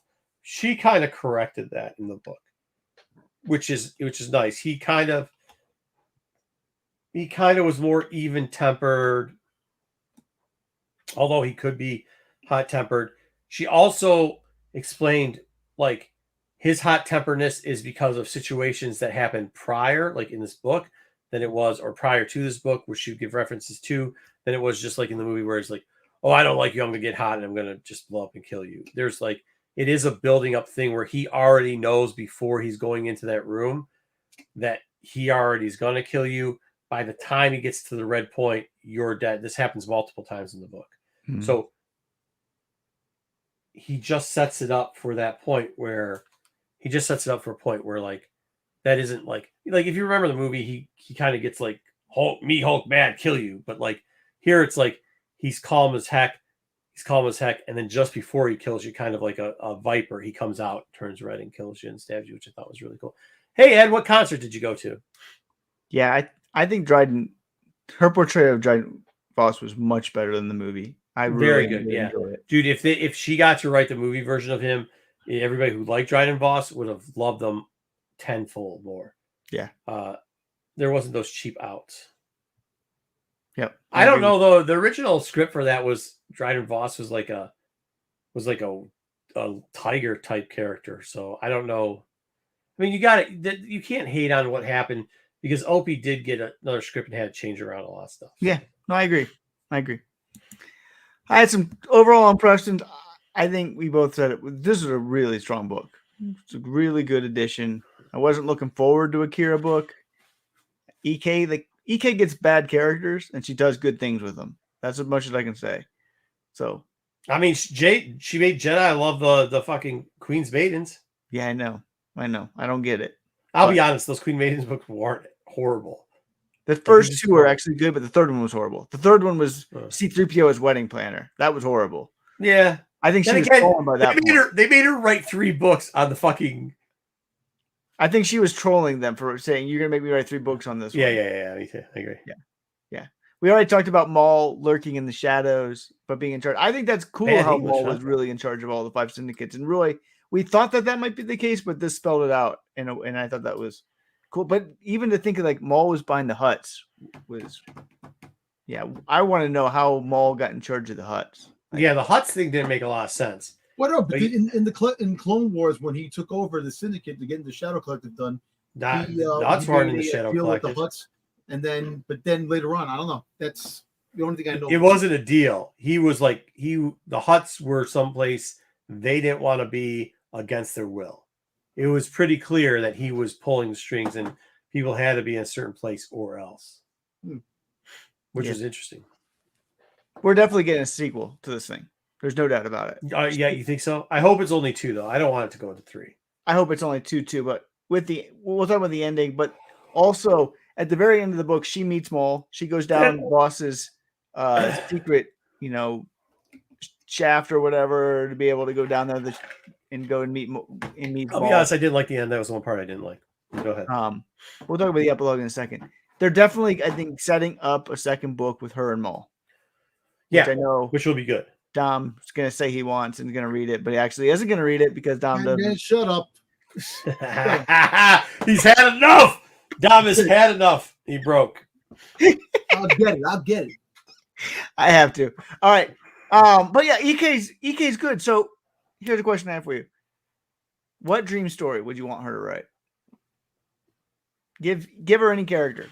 What character you give an EK? I hate to say this because I know but the first one that I think that hasn't gotten a true story that they just kind of been effing around, and I know that Dave would take him back in a second. But if you could give her the Hondo story, I was about to say Hondo. If you could give her the Hondo story, that would be good. I would like, besides that,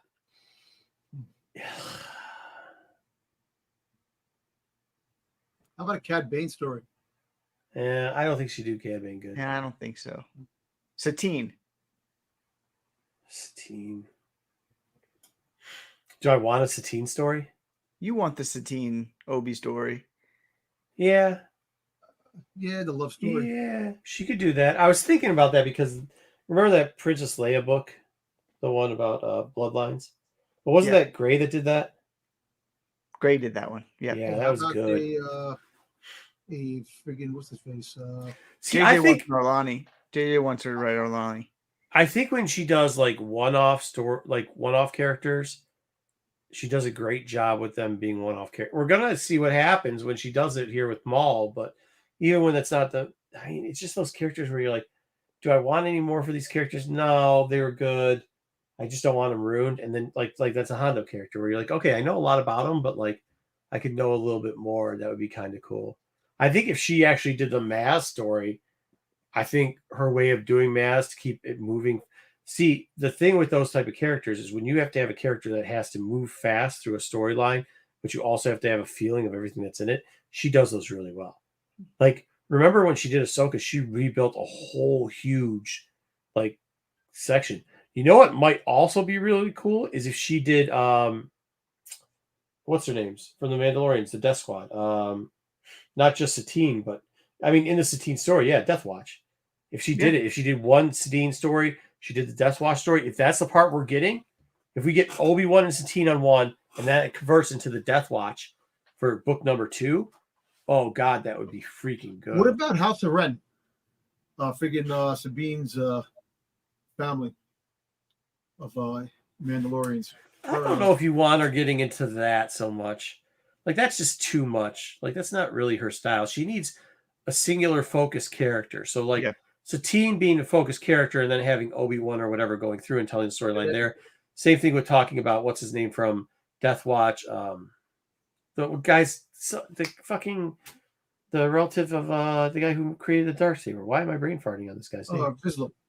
Yeah, Vizsla. Doing a Vizsla storyline. Or if you're not going to do Vizsla, do what's his name? The other dude. I don't care either way. Hera would be good, but you know what? That Hera storyline that they did with Kanan was already good. So I don't know if I want more Hera. Yeah, I think we're okay. I think we're okay on Hera. Future, unless it's something like in the Mando timeline. Unless you give her his kid, maybe you Hera could do that. Jason story, something like Jason type story. Jason.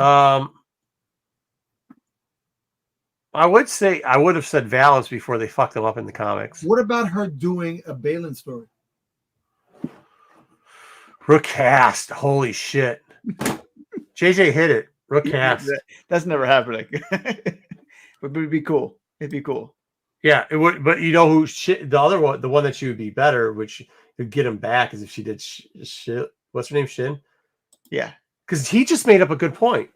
Think about her characters. Ahsoka, Qi'ra, the handmaid. Yeah. She writes female characters very well. She does. And I'll be honest with you, like it is hard to read female characters sometimes in Star Wars. Gray does a wonderful job, and I'm not trying to knock people because I'm not saying guys can't write it because that's not the truth. Chuck Wingo had some female characters that he did a good job on. I'm not saying that. What I'm saying is like a lot of times even women get the female characters wrong. Are we about to get canceled here for what I'm saying? You might.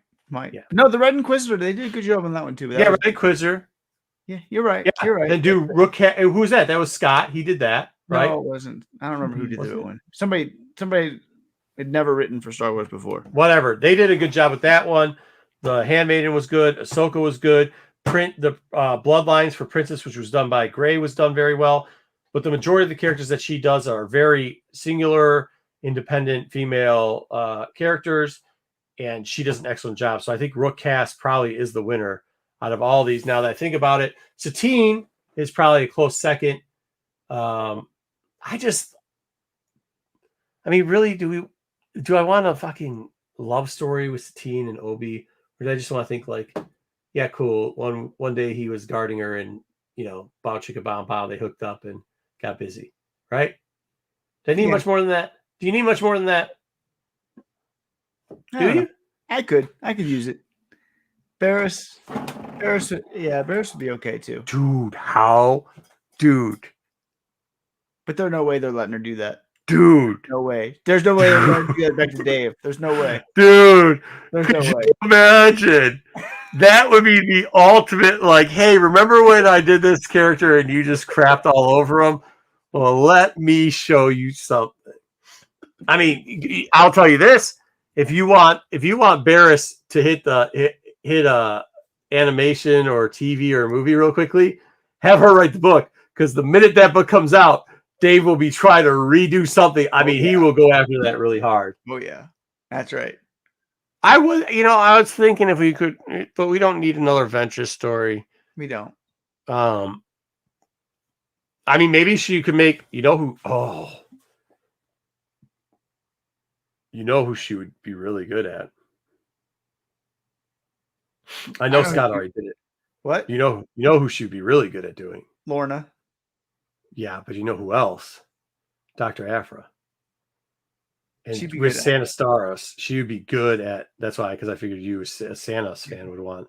But she'd also be really good with somebody like Lorna D in the future too. She'd be hugely good at Lauren D. Lauren D. Aphra. I mean, like, dude. I'm not saying that, dude. Did you read that? Did you read that book for Scott with Aphra? That thing was disappointing. It really was. I think if you let her have Aphra, that's like it's game over at that point, right? Yeah. She did this, then she does Aphra. Holy shit! She loves writing Star Wars. She loves Star Wars. I hope they just lock her in. Be like, hey, every year we want a Star Wars book from you. Who do you want to write? Yeah, dude, that's what I'm saying. JJ, if she does Aphra, that gives her tag. Yeah, that'd be great. Could you imagine? She gets Aphra tag and MAGA. I mean, lights out. Yeah. All right. One more thing. We got the book ends with an epilogue, which is like a 2-page preview. And the epilogue takes place right after Hidden Empire 5. So in Hidden Empire 5, the story ends with Qi'ra in the bar right after the Death Star 2 blows up and Palpatine gets destroyed and everybody's celebrating. In the epilogue, while she's here sad and everybody is celebrating, a mysterious cloaked person finds Qi'ra in the bar, and Qi'ra says, "Of course it is you. It was always you." Who finds Qi'ra in the bar is really fascinating. Dom, if Dom read it, Dom would say it was Maul. Maul's come back somehow. It's not Maul. But they want you to think it's Maul. I feel like. It can't be Han Solo because Han's It's not. You know who it is, I think. Who? I think it's another female. Who do you think? Because if you read Hidden Empire, there was 2 cloaked characters. And there is almost a little, before this scene right here, there's almost a little epilogue too, between 2 cloaked characters. Do you remember who those 2 cloaked characters are? Leia and Luke? Yeah. And they were both wearing dark cloaks at the time. But why would Leia be there right after? She's going on a honeymoon. Canon-wise, Did you read? No, you didn't read Bloodlines then, did you? She doesn't go on that fucking honeymoon. I'm telling you from the book that I had to read, that other stupid book with the ship or whatever, where they go on their. So then it could be, it could be Luke, but there was a thing where Luke says. Oh, he's kind of cool if it is Maul, because then you can have a story with Maul down the road in the Mandoverse. I knew it. You can have George Lucas' story. You want to think it's Maul. It could be Leia. Maul's like dead. Well, not according to Dom. He come back again. No, Maul's dead. Look, Maul's dead. No. Obi-Wan. No. Obi-Wan finished off Maul. You can't do that. Who do you think it is? Hey, you don't think it's either Leia or Luke? I don't think But so. why would she say only? But what you just said, the way she acted. Because if you read the comics, then you know there was a back and forth between Qi'ra and Leia in the comics. And there was always this thing. And there's these lines that they use towards the end. And obviously, our friend E.K. Johnson read those terrible comic books because she has a scene from the comic books in there. And right previous to this, there's a line between Luke and Leia in that comic book where they say something similar, like, you know, it was always her, right? Yeah, she had to be the one. Da da da da da. You know, you might be right. I just don't know how it fits canon. Wouldn't Luke and Leia be on Endor when the planet blows up? I mean, when they. But this is this isn't the planet blowing up. If you actually see what's going on the TV screens and stuff, this is well after the planet goes up. They said they're still on the planet. No, they're not. No, these are their honeymoon. It's after the planet. They're already off because these are people going around and tearing down statues. Like this is okay. They already broke through the wall, right? At this point, they broke through the West Germany, East Germany wall. Now it's them going around and pulling down statues of Stalin in different places, and they're breaking up the block, right? For those historian people, we all know of them breaking down the wall with the sledgehammer. We all saw, Baywatch dude up there singing whatever he was singing on top of the wall. We get that. But what you didn't realize was over the next year and a half, there's a bunch of farmers out there tearing down, statues and forming that stuff so that they can have scrap metal and stuff like that. And that's what's going on in this scene right here. This isn't like, hey, we just blew up the Death Star. This is like the Death Star's gone and fallen to the ground. Now the people that were under the thumb of the Empire are ripping down the statues. Okay, that's kind of cool that they connected this to the comic book. I mean, that's what she does. She does all the source material and she makes it better. She's one of the best writers. I mean, I think who I think it is, and I hope it's not. Go ahead. I think it's the archivist from the story. Oh, please don't be the archivist. I think it's the archivist. There was one other option, and I was hoping that it wasn't that person too. Remember the girl that was supposed to be in charge of the Unbond clan and the other clan? Yes.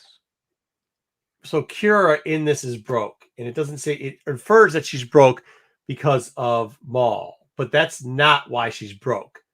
She's broke because she gave all of her stuff to I can't remember what the girl's name was. Yeah, I can't think of it either. Yeah, the little kid, right? Yeah, the one with blonde hair that was part Unbroken Clan, part whatever the other clan was. She actually gave everything to that girl. At the end of the book, she buys a drink for somebody. Somebody shows up. JJ. So she wasn't waiting on somebody. Somebody finds her right here at the end, and she buys him a drink and says, "Of course it was you." So she wasn't waiting on somebody, but somebody comes to her. So yeah. Of course you showed up, like here, pretty much. Yeah. I don't know. It could be. The one other person it could be is somebody that we just overlooked because it would be too easy of an answer. And it's on this page. Trinia? Margot or Trinia, one of them? Yeah, it could have been Margot. It 100% could be Margot. But you know what? But why would she say it's always been you? So yeah, I don't know. It's somebody because do you remember what happened with Margot, right? We could give away the whole book if we're going to say what happened with Margot. Yeah. I don't know. It could be Margot. Could be Margot. Yeah. Margot had something to do with her towards the end getting to the mall situation. Let's put it that way. They both helped each other out, kind of. Yeah, they helped each other out. I mean, I think the options are those four options. I think it's Luke Leia, just because the verbiage was very similar to the verbiage in the comic before that. It could have been Chaldea or whatever, because she gave her all of her riches. Or it could have been Margot, because Margot excelled. I still think it can't be the archivist, because the archivist better not be the fucking archivist. I listen. This is what I'm doing here. You want to know what I'm doing? I'm drinking haterade at this point. I'm not gonna let you say that because I don't want it to be true. I'm gonna just be flat out. I do not want it to be the archivist. It's somebody. Wait a minute. It can't be, can it? Because no. Because the archivist is already done. No, she's not. Not at this point. I thought, yes, she is, because she was in the message right before this. She says, "I'm going to tell the message of the fall sometime in the future." She's It could be telling one the of message could sometime it be in the Ren future. from Night to Ren? I don't see why the Ren. No, I don't know. What are you talking about? No, Luke and Leia show up to see the message from the Archivist, who we presume is dead, and recorded that to tell the fall. Correct, but it was the message happened sometime in the future. So she tells the whole story up until. But this is right after that Luke and Leia saw the message. This isn't part of the message. This is after the message. She says, "I'm going to tell you the story of the fall of Qi'ra." So she tells the whole story up till here. So she's the one that tells the story of Qi'ra in the bar. Maybe she knows the story of Qi'ra in the bar because she was actually the one that comes. Oh, so you still think this is part of the story? Yeah. You don't think it was done? No. You don't think when the Halo went down and Luke and Leia said we pretty much got to find this chick or whatever, it was done? You think there was still more to the story and this was part of it? Yeah, maybe. Well, we're playing a little loose and fast, and I hope that's not correct. That's a little bit. Well, not us. Wayseeker's playing loose and fast. But I'm not putting $1 in the jar. Let me put it that way. Yeah. Even though I hope not. No, I'd be cool with JJ's suggestion though. That would be fun. That? Yeah. That was my suggestion, that y'all motherfuckers. What do you mean his suggestion? You don't know their names, so it's JJ's suggestion. Anyway. Oh, that would be kind of cool if they grew up to be somebody else as an adult that we. Yeah. That'd be kind of cool. Anyway, that was the book. What's good? Pick it up. It's a quick read. It's a good read. It's a good read. It's a quick read. Yeah, she does great jobs. I mean, if you want to read something before Dave can screw it up, go pick that up real quickly. I hope George Mann's book is half as good as this book. It's not going to be. I hope he doesn't ruin Martian Row. I'll be so mad. He's going to ruin Martian Row. Martian Row is going to be like the knight with one leg in the fucking. Why would they give Martian Row to him? Like, why would they do that? They've already changed around the look. It's a horrible idea. I think what it is I think sometimes people are a little bit too fucking nice. Because like you just shouldn't let them. Oh yeah, it's nice. Okay. And he's like, oh, I want the shot at this book, and they're like, oh, okay. You know, it's like one of those things when you walk in a room sometimes and you sit down with a bunch of people, and you're like, okay, there's no like you're picking out stuff, right? Picking out jobs, picking out whatever, picking out jobs, and there's like everybody knows this is my job. There ain't no fucking way any clown is going to be like, yeah, I'm sweeping the fucking sidewalks in front of the fucking school today. Everybody knows that's what I do. No way nobody's going to fucking do that. And it goes around the table, and one asshole sits down right away. He goes, hey, you know what? I'll sweep the sidewalk. And you're like, dude, you don't even fucking like to sweep. What the fuck are you talking about? Like, you don't get your shoes dirty. What are you talking about? You don't sweep shit. You're the guy that just wants to sit in a corner and just watch people all the time. But he said it, and since you didn't say shit, you're gonna be like, oh, okay, I guess that's a good idea. Go ahead, because you don't want to be a dick when you're like, no, asshole. You're the only job you're qualified for is looking at the clock and counting the minutes down for us. And that's what happened with Man. Nobody in that there, Syndic. You know, Soul's out there doing whatever he is with all his other fucking books, not giving a shit about High Republic. You know, Scott's out there going like, okay, cool, I got my section. I'll stay in my lane. And then you leave it to Scott and Man are so close. Like Scott's always pushing for Man too. So like they go to the movies together. Yeah. They talk Doctor Who together, all that type of stuff. Man is just Styx is in that crew. Horrible. Styx, George Mann, and Kevin Scott hang out together, I'm pretty sure, all the time. So all the time. Yeah. But even Scott's like, damn, why couldn't you have replaced George Mann with EK? And that would have done so much better. Because I think really like when you look at the strongholds of, why couldn't you have Gray do it? But yeah, why couldn't you replace Ireland with EK? I think when you look at the strongholds of the High Republic writers, and when you look at just not them, but everybody over at Del Rey, you've got Gray, who's just a steward. You've got our boy Zahn, that's a steward over there, and you got EK, who's the up and coming person who now has been like, you know, the bully came and picked on her, and now the older siblings are like, we ain't playing no more. So I think if Dave would have done that pre High Republic, she probably would have been put on that. But I think what happened was it got a little bit away, and people were like, oh well, Soul's been around for a while, we'll give him a little bit more. you know, I mean, Timothy's the bad boy of it, right? He's the IDKF kid, right? Like he doesn't care. So, you know, we got that, but like Gray was supposed to be, I think, the stabilizing force, and Yeah. what the hell is that? Yeah. Oh. So, I mean, that's where we go. I think it could have been a better option if you did it. I think, but like when you have to have a stable of writers, I think if you give any, I mean, if your favorite character comes up and you have to pick a writer over there, or you don't get to pick it, you just get thrown randomly. If you hear Gray, Johnson, or Zan will be on it, I think you'll be happy. Yep. If you hear anybody else, you're going to be 50-50 on it too. So, Yep.